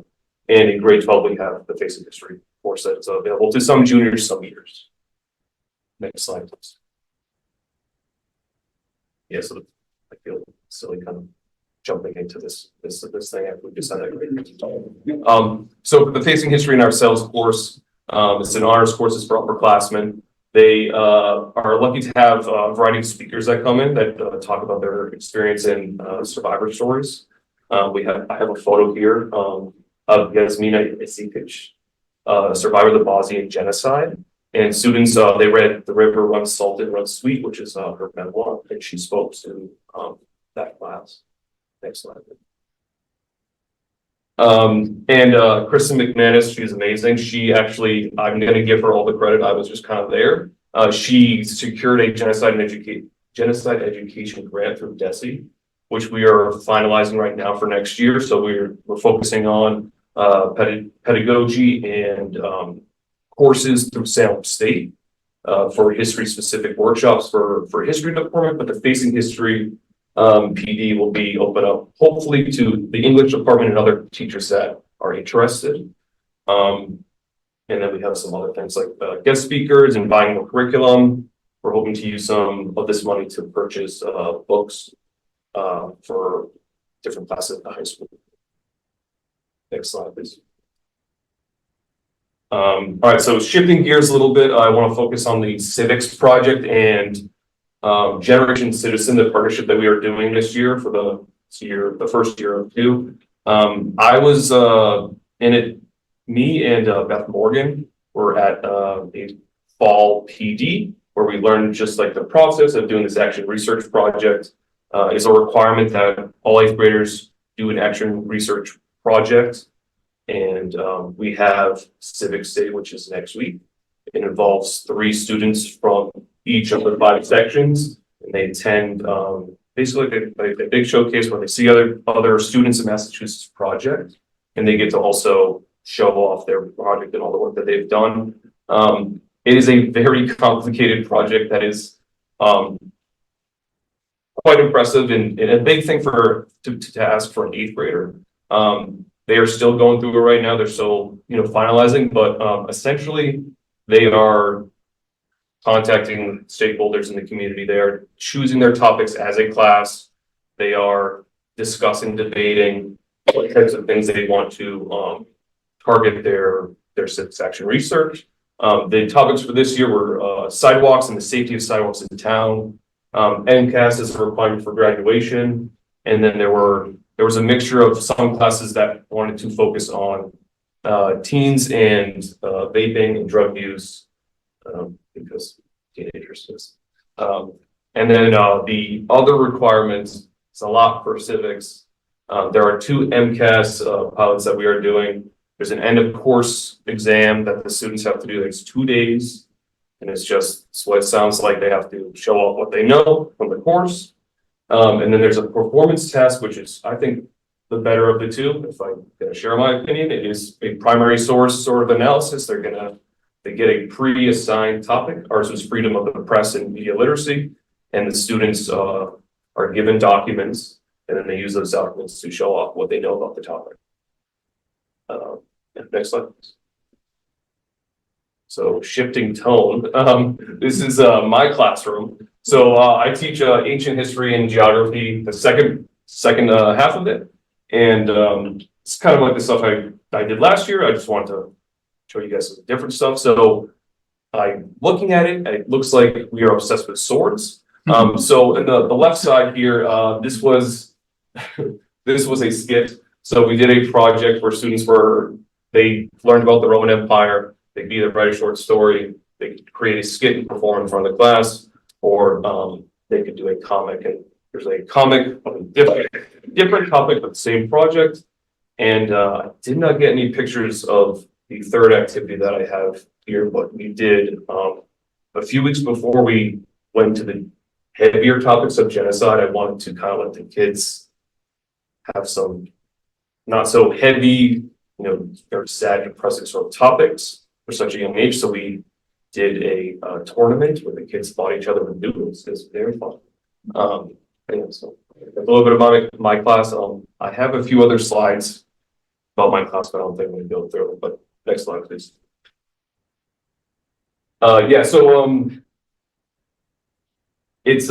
These are just some slides about one of the activities that I've done in my class. It is around divine right to rule. So I like to focus on politics and government to try to get the kids a little bit ready for 8th grade. So this was a game that we played beginning of the year when we were learning about ancient imperial China. And essentially the game is, it's all randomly selected. There are scenarios. You want to switch slides, please? That'd be great. And there's a wheel, it spins. There are different scenarios. The kids are in teams. One person from each team is the king or the queen, and they have to figure out a response to whatever random thing that happened in their society. And then they discuss as a group. The spokesperson then tells the rest of the class how they're going to solve the problem. And then if you switch slides, please. We pick based on voting which one of these are going to click. So you click one of the things, it goes to a new wheel, which switch the slide, please. And you could receive, based on some math that I did, you could either get you lost the divine right to rule because X, or you kept the divine right to rule. So it's a silly game that I play with the kids just so they are learning about different types of governing and how people are selected to rule. It's trying to keep it light. Next slide, please. This is from World History Honors course. So this was a simulation that Ms. Dodd had done with her students. Yes, it's good. Next slide, please. This is from one of our very popular electives that we have at the high school. It's a U.S. Film Goes to War. So this is something that Ryan Walsh does with the kids. They can make a movie poster and answer a prompt, and then they have to present it to the class. Next slide, please. And that's it. I will answer any questions. I have two questions. This is really great. One is, you mentioned in your class you teach anti-Semitism and Islamophobia, all that, and you talked about sort of the time period that you teach. Mhm. You also connected to current events. So this year I did. It was the first time I've done it because it was the first time. So I'm sure that it's going to be more robust next year. I used materials from Facing History and Ourselves because they offer it online for free. Yeah. And yeah, it wasn't any current events, but it was not just this is in the past. It was very much a through line. Like we talked about the Holocaust when we talked about anti-Semitism, and then when we talked about Islamophobia, we weren't talking about what's going on in the Middle East right now, but it was definitely a discussion around Islamophobia in the 21st century. That was definitely something we talked about. Yeah, I appreciate that. And I think especially given the survey and what the students have shared, like oftentimes, even connected to racism, it's thought that, slavery is over and so that doesn't exist anymore. And so that bringing the connection to now, especially because literally right now, it's like all over the news and the colleges and all the protests and stuff. And so I appreciate you sort of bringing that through line in. And then the second question was, again, sort of based on what the students had shared, and I remember this even in school, history is often very depressing. And when we learned about India, it was about the British rule of India. And so I just wonder if you all are thinking, especially given what they had shared, how sort of we can diversify content so that different cultures are looked at more than just how they were ruled, but for what they are. And this may be a Massachusetts standard thing. I don't know, because I don't know the standards. So I can't speak to the India stuff with you. Yes, I know, but So just in general. Well, so I do teach that topic, and it's actually I find it very fun to teach. We've done actually this year Jason was there for part of it. I invited him to my classroom. We did a much abridged Ramayana sort of performance, and it just aligned with Diwali this year somehow. It just worked with the planning. And we had the Indian folk art. So we are doing some. Yeah, we did. I would say yes. I would say yes. Absolutely. Yeah, great. Yeah. I have some questions. So I understand you're rolling out your initiatives with genocide and with the Action Civics project. So that's great. It sounded like I know you got the DESE grant for genocide education. Is that for this coming year? Is that mostly going to be focused at the high school? Was that what you were saying, or is it? So like the professional development will be middle school and high school. And we haven't finalized every aspect of where the money is going to be used. A lot of it will be for the high school. Just because we know where we want, like we know what we want to use it for. And a lot of it just fits better in Yeah. that way. I mean, because there's some opportunities with the seventh grade social studies standards to teach genocide too, because it's, are you aligned with the standards the way DESE has laid them out, or are your regions a little different among the grades? So there's no standard in seventh grade for genocide education. This is through the law that was passed. Right. So the guidance is that you can tie it to geography, and I felt that was, it was just a weird, it was guidance, not required. So what I decided was that we're gonna do the legacy of the Roman Empire, and then we learned about the Crusades and how that connected to Islamophobia and anti-Semitism. We talked about blood libel and the history of how that created anti-Semitism, and that is the through line. And then we talked about how those two things are in the 21st century. So it wasn't, we didn't talk about, I guess, what you're referring to. Yeah, It's not, they're not written in the standards. Yeah, that's the Yeah. problem. It's when Yeah. the I legislature, thought it was a pretty good. when they get on top of the curriculum, and then it's up to teachers to try to integrate it. But there's, like when you teach about ancient China, you know, you can bring it into the current day by talking about the Uyghurs. Oh, yeah. So yeah, that is like almost an exact thing in there. Yeah. I had a different idea. Yeah, and then when you talk about Southeast Asia, of course, there's the Cambodian genocide that, Mhm. so there's lots of, but it's, you know, already piling into a very busy curriculum that you have. So it's, but since that law was passed, there's so many resources out there now Yeah. about how to support So middle school teachers and high school teachers with teaching about genocide and dealing with the emotional impact of that, because it's, as you were saying, it's very heavy history, and how do you process the emotions that brings up. And the other thing that I was, you know, I'm very grateful that you're addressing it at all the grade levels, 6 through 12, like that you found an entry point. And, you know, so it sounds like you're doing a great job with teaching them about the history Mhm. of different incidences of genocide. But I was wondering if you also get into the signs of what to watch for when Like a society is heading toward genocide. are you referring to like the signs of fascism and stuff like that? or- Yeah, it could be that. You know, because there's some resources out there if you're heading in that direction. So that I would say, yes, that is something that's covered. In eighth grade, like I was saying before, they learn about the Holocaust through the Diary of Anne Frank. Mhm. So that's something that would probably be covered in the eighth grade. Yeah, just for, you know, skills that students can take forward as they become, you know, we were talking earlier about being global citizens, you know, how to, as active, hopefully active citizens in their society, how can they watch out for changes in society that are warning signs? And that will be part of our Facing History connection through our genocide grant next year. We have a significant, the grant funds actually going to a partnership with Facing History and ourselves. And Joey, Chris and I had that conversation of, do you want it, right? Because there's kind of two ways, well, there's multiple ways of looking at it, right? But one is, do we want PD, like content area PD, so that we as educators understand the history better, or realize what it should be, of as educators having delivery of that content, of that information, or how do we have students uncover that information in a way that's safe and comfortable, but also real and raw with the information at hand. Yeah. And so that, like what you're saying is, we're gonna enhance upon our own knowledge and skill sets moving forward, which I think does directly relate to what the students.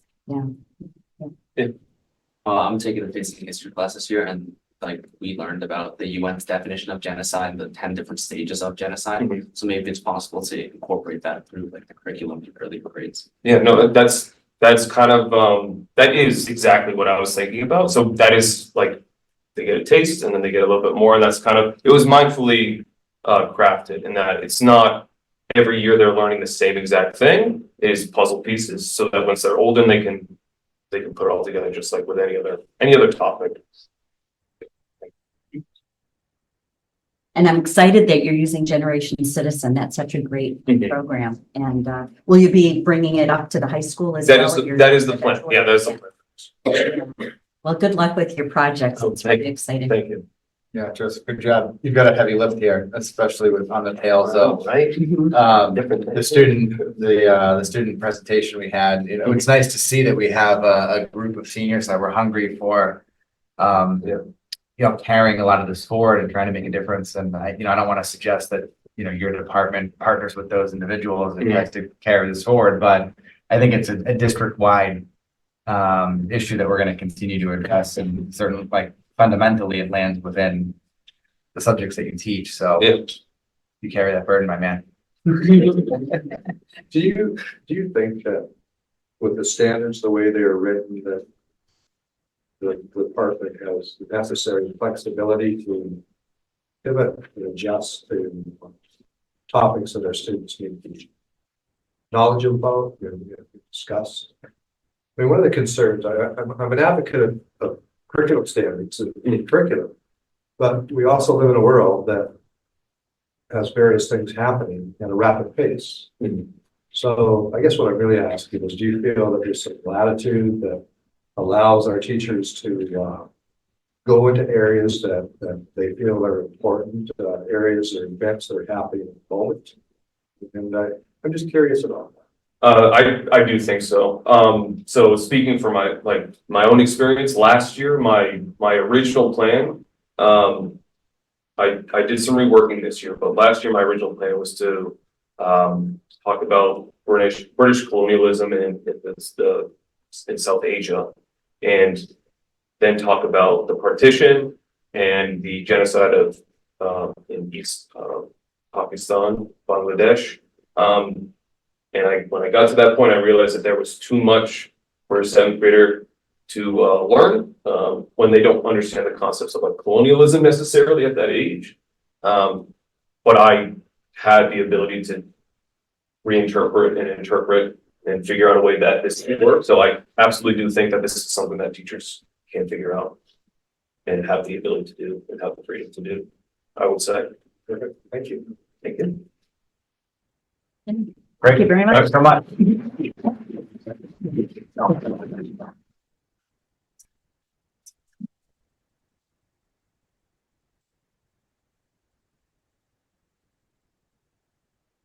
Evening. I'm David Pascucci. I'm going to present for the English department, grades 6 through 12.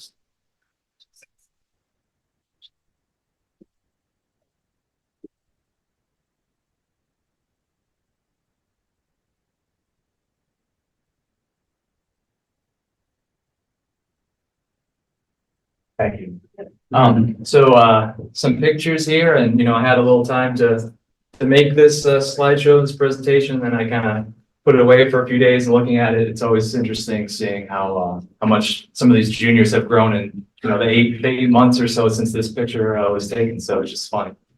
So just some pictures, some students at the beginning, learning students' names, obviously so important, and just the idea of just understanding a child culturally and just getting the name right is so important, recognizing their humanity right off the bat. So that's where we start day one. Also the poster of Macbeth, that was something that Adam Nikos obviously did an amazing production, and that was something that we incorporated in the English department as well for some of the classes, and obviously some of the students in our class were acting in that, so it was a fun collaboration. And then there's a couple of other assignments there in the bottom right hand corner. Some mixtapes that students made. So that's fun because we're teaching about romanticism and nostalgia, and some of the kids are learning about mixtapes, and they're wondering how to burn a CD. And I said, actually, where do you get these cases? So fun things like that. So whenever possible, we do try to incorporate some tangible hands-on learning in the ELA department. Next slide, please. Some highlights and accomplishments.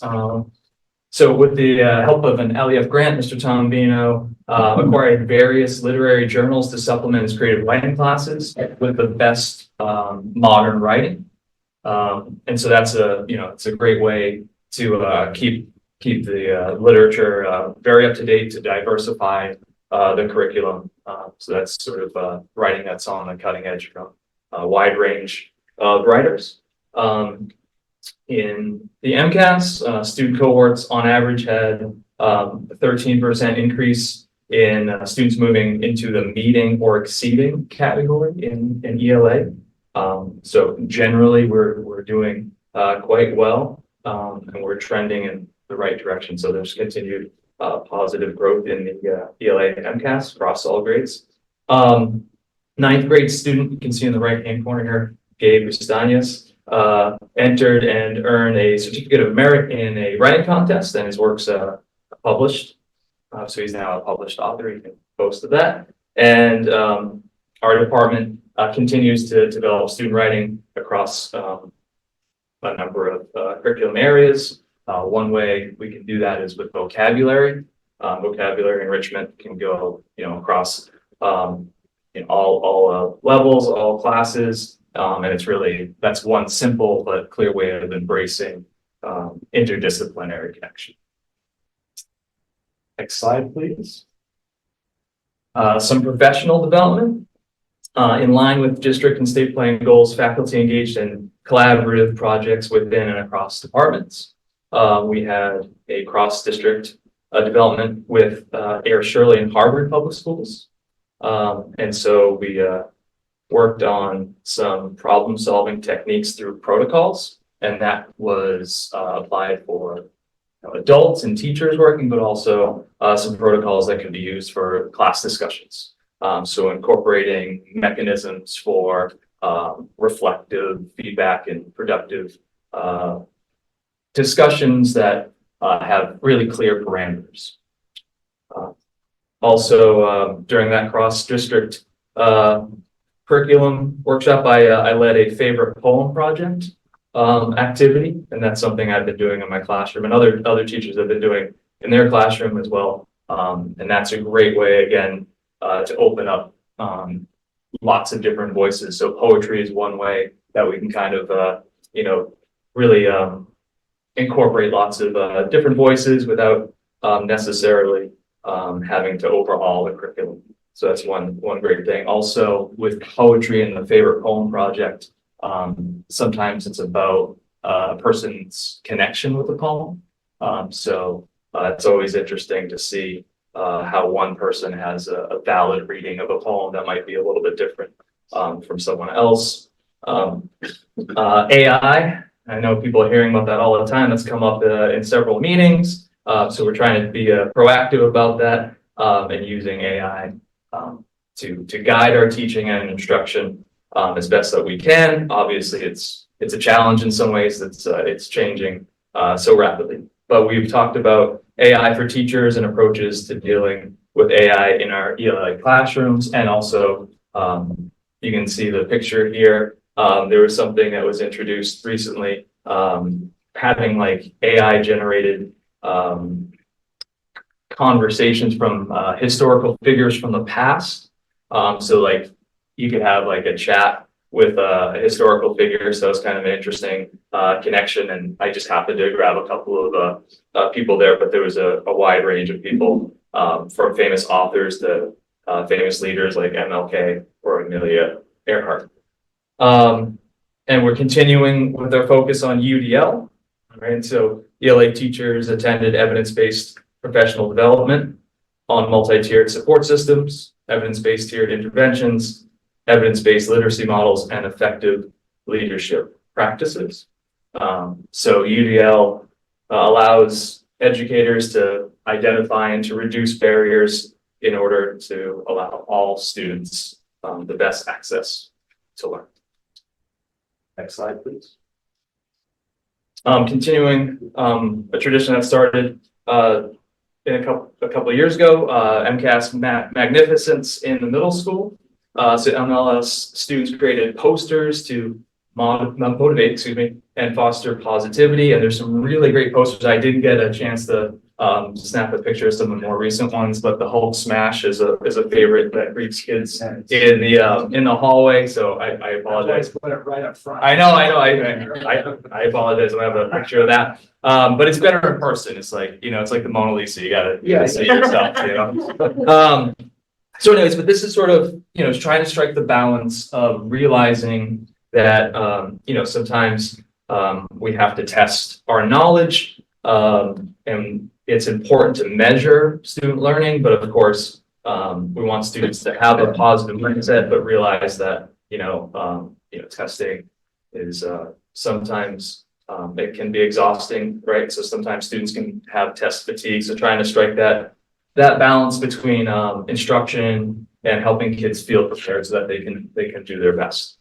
And so Proctor observed outcomes is that students worked so hard that they required some extra time. They were really involved and wanted to keep on working. It wasn't something they just wanted to get done and check off the list. And more students than ever created and used graphic organizers to plan out their writing. So, usually for writing the middle school level, high school level, wherever, a student just starts writing, that's probably not a good sign, right? So take some time to think about what they want to write about. So Proctor's observed that great strategy.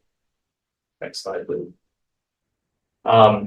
Here's just, again, another example of some, tangible hands-on learning. This is just a project that Ms. Berry has been working on with her students over the years. So this is a Scarlet Letter diary project.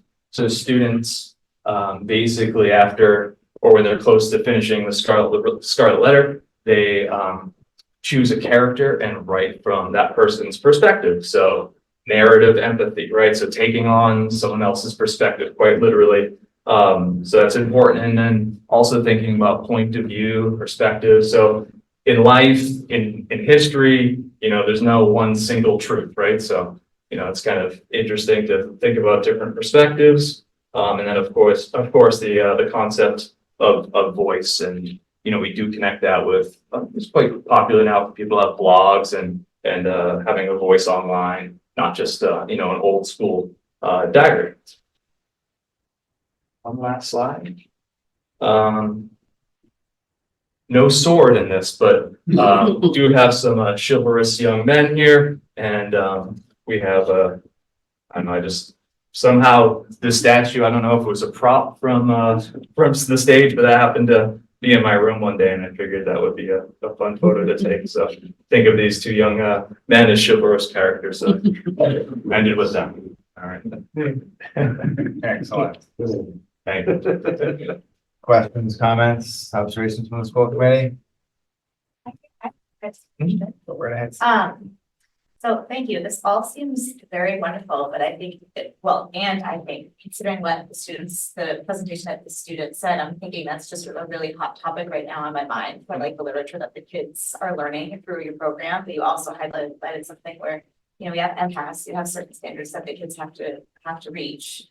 So how are you balancing what the kids need to know to do well for these standardized tests versus kind of what they need and what is kind of important within our district to start to incorporate a little bit more diverse literature and a little bit more exposure to that?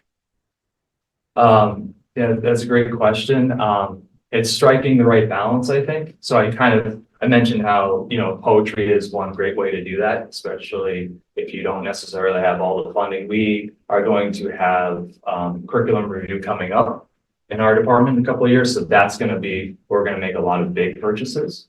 So I think it's important to incorporate stuff right away, but I think we have a lot of short stories and poetry. Sometimes, to be honest, a text that we might be teaching is because we happen to have 60 copies of it, right? So, we have to keep in mind the practical nuts and bolts of that stuff. And also, I think it's important to know that students have the best tools. So sometimes reading a challenging older text is important for just learning English grammar, like syntax and stuff like that. And then another simple thing that I know all our teachers do is independent reading, right? So I think that's really important, and guided independent reading. So one thing a lot of my colleagues encourage students to do is to read some nonfiction, right? Some brand new nonfiction, whether that's a biography, a memoir, or about a certain topic. So I think that is another way that we're trying to incorporate diverse voices. I'm glad you asked that. I was going to ask that question too about the diverse literature. I mean, I think there, there certainly is much to learn from reading the classics, but it's also, it's good for students to read things that are more relevant to the world that they're in right now. And I love that you're encouraging the independent reading. I'm sure that the library would be able to help you out with curating books to on a cart, for the high school kids to go down and select from for a project. But I'm glad you've got that on your mind, especially after what the students said earlier, that Right. that was one of their recommendations Yeah. that they're noticing. that Right, they- and I they think would it's, rather read more I think it's diverse. important, I consider Toni Morrison a classic, right? Beloved's a classic, Mhm. and that's probably one of the hardest books that we teach. So I think it too, we have to think about what we mean by that term and all that. So I think, yeah, it's a developing thing. It's something that we're constantly revisiting. And I know some schools at some districts have done like a bias sort of rubric for purchasing new texts. And I think that would be something that we would definitely look at for our curriculum review. So sort of thinking about like, what are some of the key areas that this book is hitting or lacking on, right, for representation. Yeah, so that's definitely something we would go through all of our texts. No, I'm glad you've got that on your mind. And Yeah. the other thing I wanted to ask you, we talk about UDL a lot. We've heard a lot about that in different presentations. And so I'm glad you brought it up too. I was wondering, since you're living and breathing it, is there an example you could give us of how it's implemented? Because when you talk about it, it's up at this level, and Yeah. what's it actually look like in practice? Sure, and I have, this is a very concrete answer, so it'll be short and sweet, but I think it's concrete. So, maybe 5, 6, 7 years ago, I very rarely would show a movie with like closed captions, right? Something like that. Now that's something, no matter what we're doing, we have closed captions, things like that. So I know that's like very simple and practical, but I think that's one thing that really opens access for people for lots of different reasons, whether language is, it's their first language, third language, if they have trouble hearing, all that sort of stuff. So that's like one really kind of just in the trenches answer. Yeah, thank you. Also just wanted to give a shout out to the AI because Beth and I had gone to that conference a few months ago, and we've often talked about technology and AI in the school committee and asked questions about how can we be prepared for it, like it's a thing that's coming in that conference. I think at least for me, Beth, and I think based on this too for you, it's sort of opened up the opportunities that it could be, and that was a really cool one of having conversations. Yeah, so you saw it. I don't know if I articulated that really getting well, yeah. engrossed in the conversation, and it's very well built because you try to distract the person. Like I was talking to Amelia Earhart and I'm talking some nonsense and like she just keeps pulling me back to so it's really smartly designed. Yeah, And as a teacher, you can watch because we were all pretending and saying, this is stupid, as kids would do. But the teacher can see the conversation. So there's real opportunity there. And I think also with history as well, like that very much applies to a history class or so appreciate how we're thinking about incorporating more AI Absolutely. in a safe way. It's scary in some ways, but it's exciting in others, absolutely. Yeah. Very good. Thank you so much. Yeah, thank you.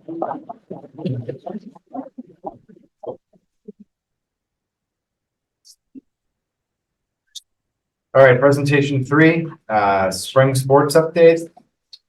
Right, Athletic Director Mike Glenn. The podium, please. Thank you for being patient. All right, thanks for having me. Yeah, next slide.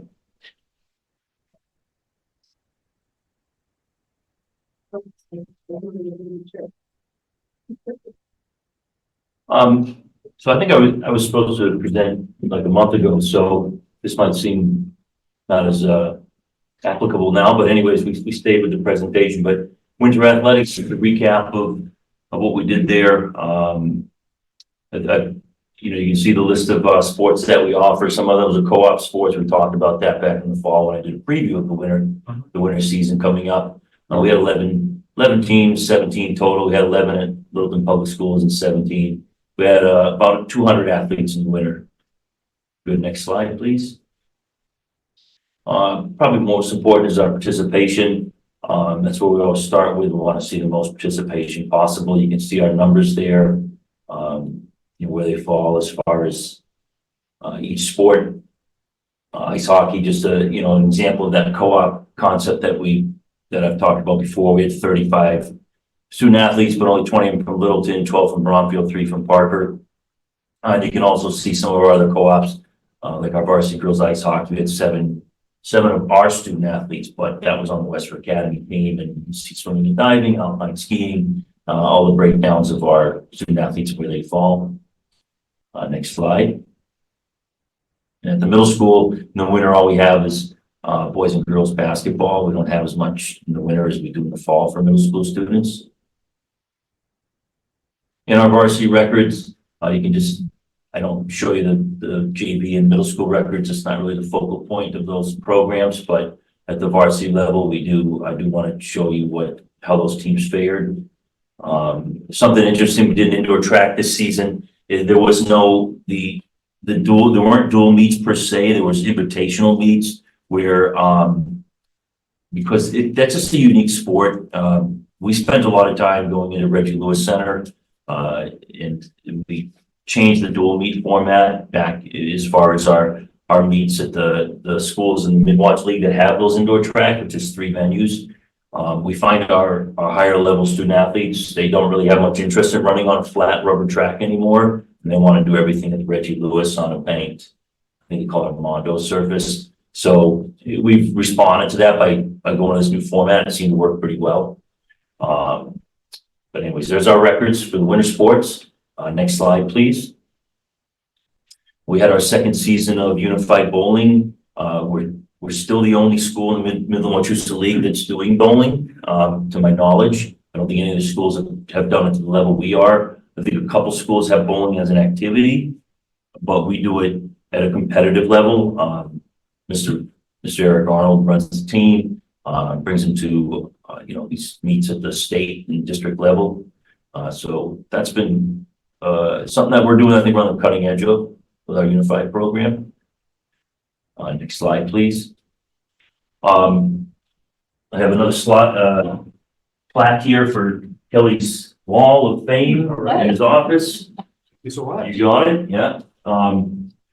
We had another huge season in indoor track for the boys, another state championship. I think we're up to like 10 state championships at this point, and 9 of them are in the running sports. We had a run of girls cross country, indoor and outdoor running, winning state championships.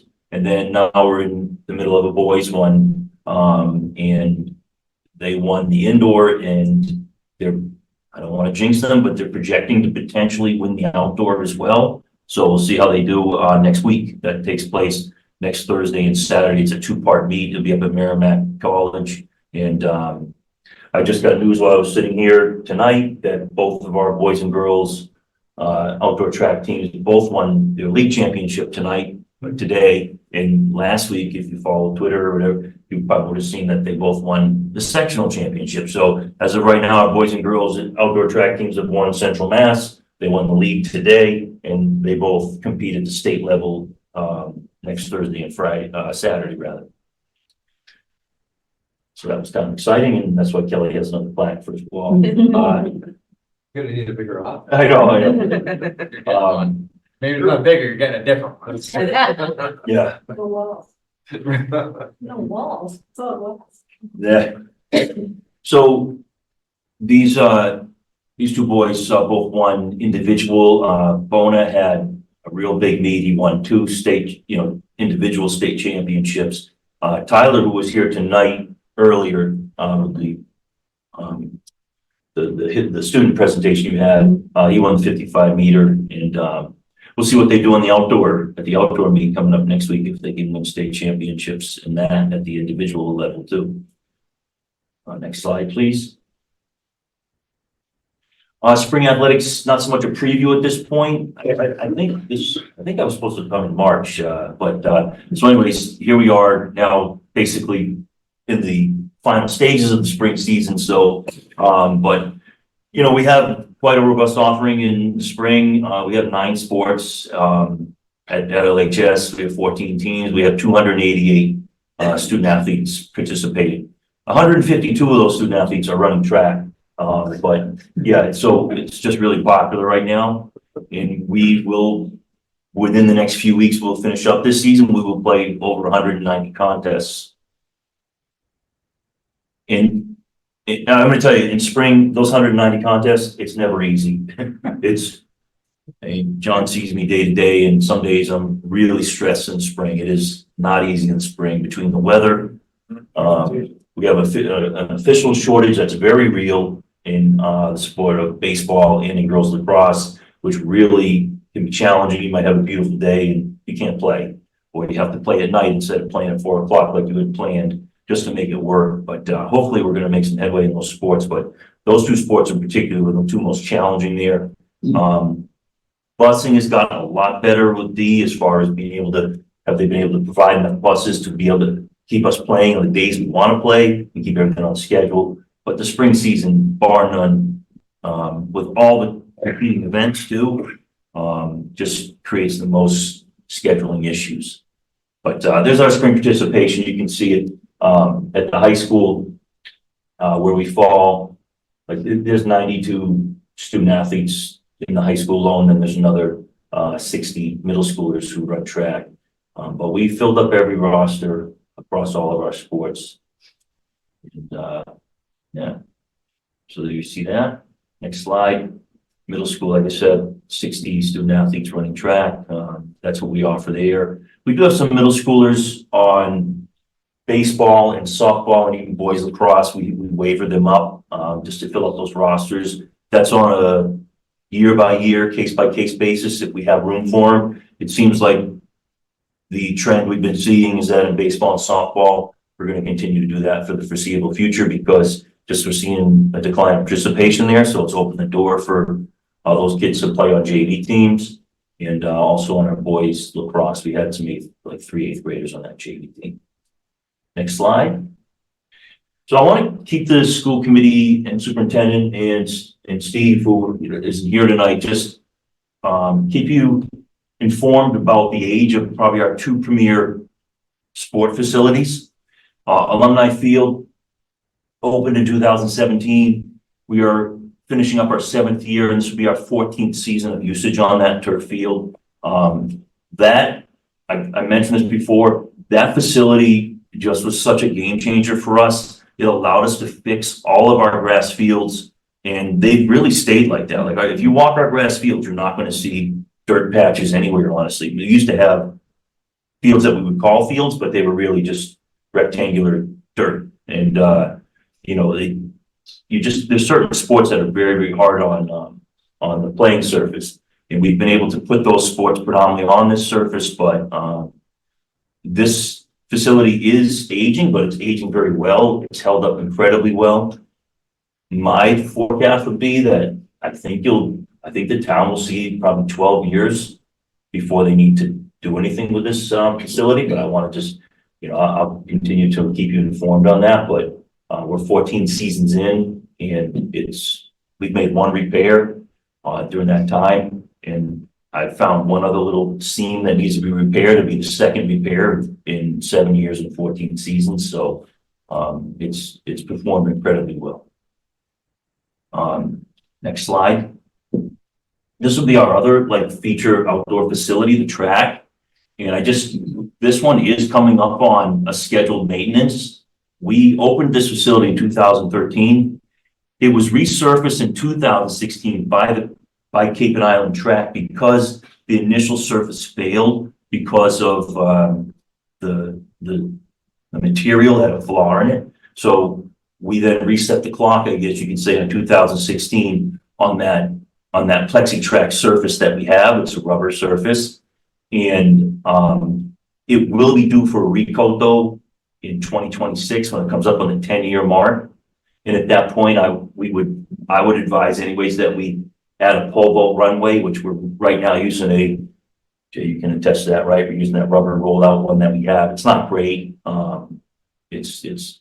It works kind of, but what we want to do is we would want to coat that surface. And then we also maybe want to look at a javelin venue. And then the other thing I would recommend that the town look at is on the inside edge of the straightaways. there should be like some sort of a coping system there, whether it's a steel rail or a granite curb. And for whatever reason, back in 2013, we didn't do it. It was probably to cut costs, I'm not sure, but the reason why you want to have that is you don't want that pavement and that material to be kind of getting broken off. And what that does, it'll just secure that inside edge. The D areas don't need it. It's those straightaways. And if you're ever over the track, you can take a look. You'll see what I'm talking about. You might see little bits of pavement starting to break off just from kids coming onto and off that surface.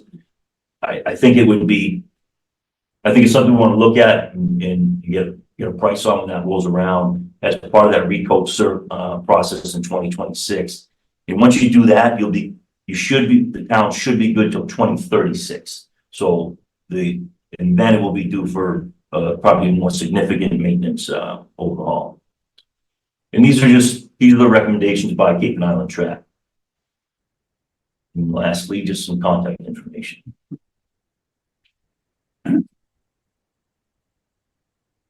But just check. Where are you thinking of putting the jab runway? So Casey wants to put it along that berm on the left side there. He feels like there's, room there. So if you're kind of at the track and I don't know if you're looking at the highway, I guess it's along that edge of the outside of the fenced area. I don't think it'd be nice to have that. Right now, we've been throwing the javelin inside the oval, but you switched over to tennis this year, but you've been a part of track prior to that. So it does extend the meets a little bit because we can't throw the javelin until we've done discus and done some other things. And we can safely open up that oval for throwing the javelin, which obviously there's some safety risk with that event. Outside the oval would be great. You could have it going on concurrently with discus and shot and all the jumping events and everything like that. But right now we have to kind of coordinate it. But it's worked. It works what we do, but there probably is a better way. It will cost money though, so it's something the town needs to decide if it's possible. And the other thing too, to go along with that slide, the LTO, which I don't know how much communication we've had since that organization was formed, but that organization was formed to help fund any kind of track related issues in this town and that facility. So, and as we get closer to that 2026 mark there, where we have to do a recoat, not a resurface, but a recoat and look at maybe some other upgrades there. With track being where it is, I mean, I just told you that 152 student athletes are running outdoor track and countless community members. I think that inside rail, that inside granite would make a lot of sense when to do the recoat. The pole vault runway is a no-brainer. We kind of need that, but we've got a Band-Aid kind of situation here. The javelin piece, that would be something to discuss. Yeah. Yeah. Go ahead. And safety, the future, a former track person. Which I love the run that the track teams are having. Yeah. Because when I was running, we had those stretches too, which were really, really fun and exciting to be a part of. But as always, I get to say thank you very much for all the time. I don't think Michael ever tell anyone what a bear this job is. It's really a full-time position that you dedicate a lot of time for after school to make sure that the kids have what they need to participate in a number of programs. We have such a high participation rate. Kids are loving it. We're successful, and logistical gymnastics that you have to go through to make sure that the kids have what they need. Yep. It's just something behind the scenes I don't think anyone really understand how really tricky it is. But thank you. As always, and we have some really big shoes to fill when we don't realize it until they're there, but yes, thank you very much. At some point. Thanks, Mike. Well said, Stacy. Thank you. Being an AD is a difficult job and it takes a lot of time and a lot of skills. So thank you for everything you do, Mike. Mike, I do have a question about the LTO. We've had a lot of changes in leadership with that organization throughout the years. Are they still communicating with you? Well, not really. When Mark Saucier moved on and moved to New Hampshire, I mean, he was kind of he was our coach for a long time. For those of you who know Mark, maybe don't, but I mean, was a great coach and a great friend and a great resource. And he stepped away a couple of years ago, and I don't think I have that level of connectivity there. I should probably talk with, Casey about that. I'm not sure if Casey's a member or not, or who that person would be that we should be communicating with. But that organization, my recollection was it was formed in order to, we've got this new facility, and that was to be be able to subsidize maybe town money or whatever needs to happen. I don't have a dollar amount on that recode process that we need to do, but I think that's something that Steve and I should work on, and maybe get Cape and Island out here to give us an idea of what we're looking at in 2 years to stay on the timetable that they've outlined for us, that the manufacturers outlined for us. And, want to make sure we're taking care of that. It is, the track surface is a rubber surface. It's a plexi track. And, certain areas, high wear areas, like with the starting line, you're starting to see some degradation, but it's not that bad, but you're starting to see that. And, it's clearly why they recommend that at a 10-year mark, you do a significant maintenance on it. I do know they've been funding an account with the town. I think it was 4 or 5 years ago. We had a conversation with them. They felt better if that money went right into the town account. Okay. I mean, I'm sure you remember all this, but when the track was built, there were certain sections of our community, especially the people that love track and field, that were involved in LTO. And part of their not mandate, the desire was to make sure that they were raising money on a yearly basis to put it into a revolving account for when these repairs were needed. And we're already almost there. So if you find out the individual's name who is in charge of LTO, Yeah. maybe reach out, and I would love to meet with the individual and you as well. And Yeah. I'll talk to the town and get a fund balance of that account as well, because it's been a while since we've had any communication with them. So, Yeah, I think it's time probably to sit down with it. Yeah, for sure. yeah. Thank you. Now, just so I get this right in the minutes, what does LTO stand for? Littleton Track Organization. What I thought. And they run I believe they run the road race, the road race in the fall. Not sure what other fundraising endeavors they do, but I know that's a major event for them. I don't think they run the triathlon. I think that's run by the Rotary. It's run by the Rotary. Yeah. So be a recipient of some of the proceeds, though. I don't know. Yeah.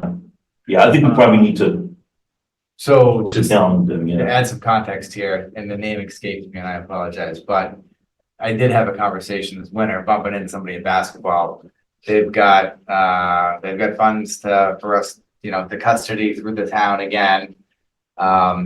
They kind of wanted to connect on where the funds are and what the balances are, and just ensure that, again, the funds that they're giving to us every year to set aside for this resurfacing, that they're still there, and they haven't slipped into another account or anything like that. So we should make best efforts to start that conversation again with that approaching quickly. Yeah, and just so everybody in the room understands the dynamic and how we do things in Littleton, because every town does this differently, how you manage these outdoor facilities. The turf essentially is Littleton Public Schools. Basically, we kind of own that piece of land there. The track also is pretty much, as I understand, when we did this, was going to be under our supervision and jurisdiction. The grass fields are predominantly our property, but it's kind of a hybrid situation where we work collaboratively with the rec department, and the maintenance comes out of DPW, right? So the parks is out of DPW. We don't have any outdoor maintenance personnel per se in our town. That's how we do it. Other schools do it differently, or maybe custodians work outside, and then in the winter they work inside, but we don't do it that way here. So it is, the turf and the track are somewhat our responsibility. In the grass field, we work with the rec department and with the parks department on, and how that's all funded, but it all depends on work, but it isn't that clear cut maybe in some ways. Now the LTO is an organization was put in place to try and help for track expenses as they come up down the line, which we're coming up on those. And then there was another one for turf, Friends of Alumni Field, which now is kind of a defunct, not really a functional organization, I don't believe anymore, but there is a some money there that they're still overseeing. It might be absorbed by LADA. That's still all being figured out too. I saw that the windshield went up, wind fencing shield, Yeah. not a windshield, but went up around the alumni field just recently, right? A couple weeks ago. It did, in Friends of Alumni Field, that was folk money that paid for that. And that was a considerable, like everything now, you're like, well, that cost that much, just like, all right, I had an idea what that might cost, and then the vendor came at it. But we've been, just so people, because I've had some people ask, why'd you put that up? Like, just for looks? I said, yes, aesthetically, it frames the field, looks great. It just cleans up that side there, and you're not seeing so much of the parking lot. So we like it for that reason, has a logo on it. But the functionality piece of it was, during night games, we'd have, particularly when it was cold or hot, people would pull into those parking spots and they'd leave their car running with their lights on. So we'd have to stop games to get them to turn their lights off. They don't even know they're doing it. So we're hoping that that's going to filter out the light enough that the officials won't feel the need to stop the game in order to get that person to turn off their lights in their car. So that was the main reason why that whole section of fence has the windscreen. So, and aesthetically it looks good too, but it was functional too. Can I just ask one more question later? Yeah. User fees. This is our first full year of our user fees being bumped up by a pretty good portion because we voted that in last year to help support the buses. Right. How has that been with the kids? What's the feedback been? I don't even remember. I couldn't find I know we changed the cap. Yeah, we went from, I don't remember how many years it was $200, but it was a long time. I think it was over 15 years. Because this is my 19th year as athletic director, and I believe my first year, I think it was $200, if my memory serves me. It was. I think that was 20 I think it years last year. Right. Haven't changed, yeah. So it went to 250. It was 200 with a 550 daily max, and now it's 250 with a 1250 daily max. Haven't really gotten a lot of pushback from people. I mean, people have pretty much complied and understand that everything has gone up, and this is a reaction to that. Our busing costs have gone up. Our charter, just this latest contract being moved up on the hourly rate, but so each of those trips is costing more money. And I mentioned the popularity of track. Sometimes people think track is a really, cheap sport to run. The transportation for track is very, very expensive, particularly indoor track. That's, and meet fees and things like that. We're renting all these facilities, but track meets are long duration events, and those buses, we're paying for those buses. And we're moving on. And we're moving, 92 kids like we just moved today to Gardner. That's 2 buses and it's a long duration event, and those are expensive buses. So yeah, I think the fees hasn't been a major issue. Participation rate's still high, but I just didn't know. It is. As long as kids are getting access. Yeah, All right. and in June, in a couple of weeks, I'll send Kelly a document, this kind of annual report, and once I can have all those figures, and one of the things that'll be in there is the overall participation rate and where we're at.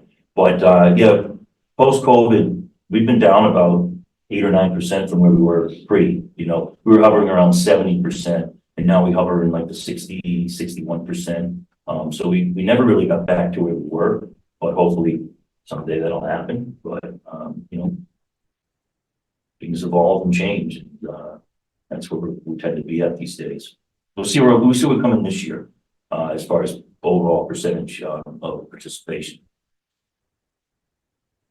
Great, thank you. Yeah, so much. Yeah. All right, thank you.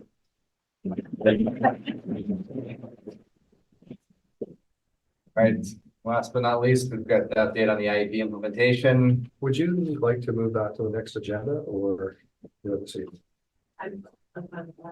Move it to the next one. Updated, we're good with it, but do it now. I'm comfortable either way. I'm totally indifferent. You want to move it to next week? All right, next meeting? Were you planning to come to that meeting? When? I would be here again. Okay. want to make you come back and sit and wait. Some Get them all.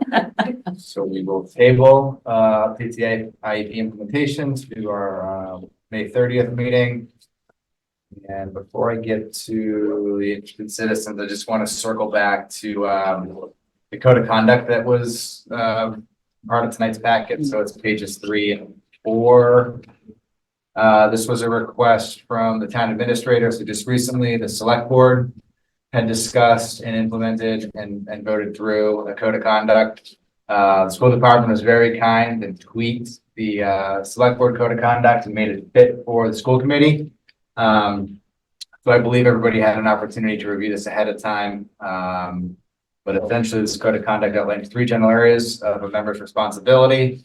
Community, 1, community responsibility, 2, responsibility to the district administration, and 3, relationship to fellow school committee members and other persons appearing before the school committee. A couple high points here, in terms of the community responsibility. Realize that their primary responsibility is to all Littleton Public Schools and school committee members to represent the community at all times. Recognize that their function is policymaking and not administrative. Remember that they are one of a team and must abide by all school committee decisions once they are made. Be well informed concerning the duties of the school committee member on both state and local issues with Littleton, and accept the office of school committee member as a means of unselfish public service. Stop me if you guys have any questions, but I think this is all pretty straightforward. Second responsibility here, responsibility to Littleton Public Schools District Administration. Establish and update through the committee sound, clear, defined policies in which to govern and support the district administration. I think school committees well ahead of probably many other boards in town because we have so clearly outlined policies that we update regularly. Recognize and support district administration chain of command and refuse to act on complaints as an individual outside of the school districts. All communication should go through the superintendent. Refer all complaints to the district administrator for solutions and only pursue satisfactory results through the framework of the school committee structure if such solutions fail. Request assistance and information from school staff only through the district administration. So all of us should be communicating through Kelly as it relates to staff. The only employee that we supervise and employ is the superintendent. And relationship to fellow school committee members and other persons. I don't need to read through all of these because I think we've been fortunate that we've been a highly functioning and respectful committee. See if anything jumps out at me. Open meeting law is important, so unless specifically exempt, such as executive sessions, conduct the business of public manner, a public in a manner that promotes open and transparent government and maintains full compliance with the open meeting law. Uphold the confidentiality of executive sessions and the document presented during the same.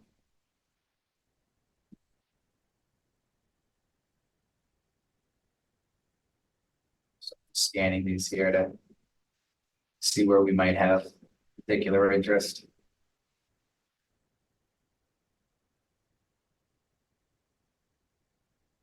Never publicly criticize an employee of the town. Concerns about staff performance should be made to the district administration through private conversation.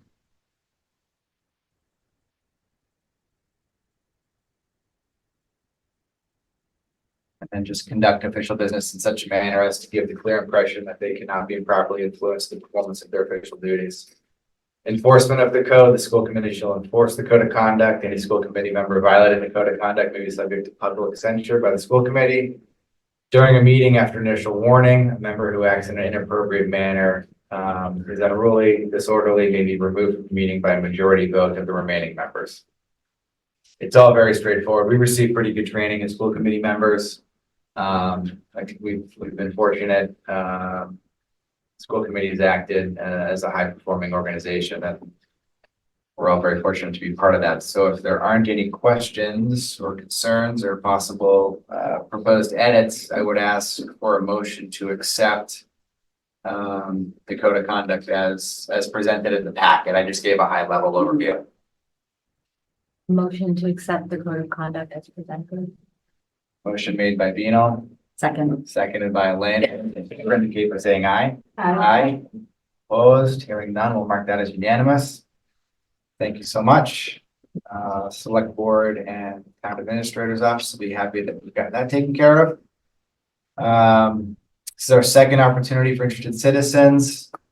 Got anybody on Zoom with us still? Got it. First one would have been better than Moose was here, so they could have picked that up. We'll roll through subcommittee reports. If you don't have anything, that's quite all right. PMBC, is there an update from? No updates specifically, but I am wondering, as the Indian Hill project is starting to ramp up, is that something we need? I should do updates on, because that's where all the offices are going, right? That's where all the administrative offices are going, is the Indian Hill building. Correct. The school department. But I just don't know if that's a part of our school conversation here, or if it's kind of just a municipal building that. Sure, we can always, anything we want to talk about, we can.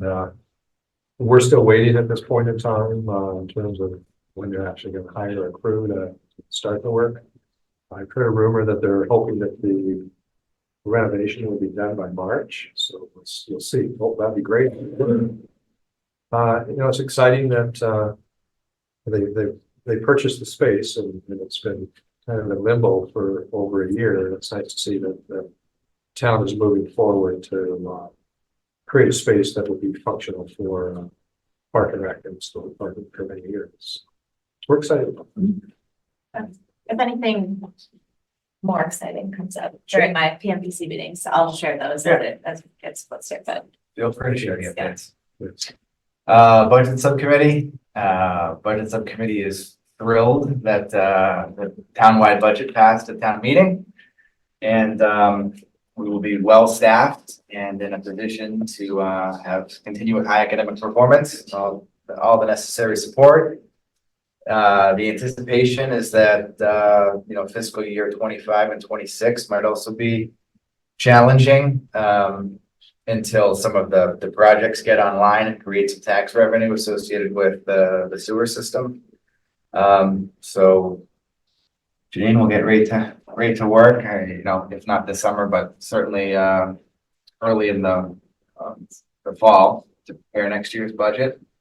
Policy subcommittee. You guys have anything as we're sort of wrapping up? We present at the next meeting. Right. Yes, we do have a policy that we'll be bringing to the next meeting. And it's, Particular interest, or are you just teasing this or what? No, it's Oh, the we want to food, keep you in nutrition, suspense. Wellness and Wellness, nutrition. nutrition, Okay, it's actually, well, there are two components. There's a district policy and then there's an operational policy. So the wellness committee has been working on a operational policy for months, and they tied in with Desi, and they had a great conversation about, what vision should we have, and how do we continue to move forward. It's important to note that the wellness committee and districts are probably one of the hardest entities to keep alive.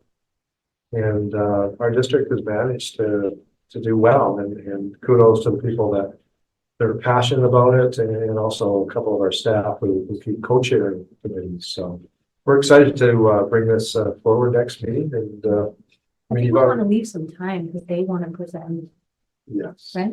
yes, Okay. yeah. So we'll have to make sure we put it in the presentation section. Yeah. Thanks for that. okay, great. Sugar Lane Building Committee update. Yes, we just met last night. It was Last last night. night. Just met last night. So we made some good progress. Things are moving really fast within the next 2 weeks. So as of right now, we have our contract negotiated with architects with Studio G. I think they're just being reviewed by council right now. The hope is that the contract gets signed next week so that Studio G can just start with us. Our timeline's really tight on trying to get as much input we can from educators, And anyone who's going to be at the school, you need to get their input before they head off for the summer. So we're hoping to be able to get as many heads in the room as we can that are necessary. So hopefully sometime next week, we'll have a little bit of an update on that. Beyond that, our next step is we just have to have a meeting with the MSBA. So the Shaker Lane Building Committee has to have a meeting with MSBA as well as Studio G, and essentially they'll assign a consultant with us to specifically work with us from the MSBA. I think that's the gist of well our done. meeting. Yes. Yeah, Yeah. okay, it was a lot, Yeah. yeah. Took a little longer to go through all that It than it was, did yeah. for you tonight, so great job. My PhD. Good work. So next agenda item here is adjournment. I'll just ask if there's any other new business or old business or anything committees members wish to share. Seeing none, I'll announce that our next meeting is May 30th, 7 p.m. Littleton Police Station, Community Room. And we'll ask for a motion to adjourn. And before you do, Oh, prior to that, we will be celebrating our retirees, Williston High School cafeteria. Send you some information on that, surely. all are encouraged to attend. Motion to adjourn, made by move to adjourn. Elaine, seconded by Stacy. All those in favor indicate by saying aye. Aye. You have adjourned. Thank you. You just shut down at that moment. So it's like, wow, your computer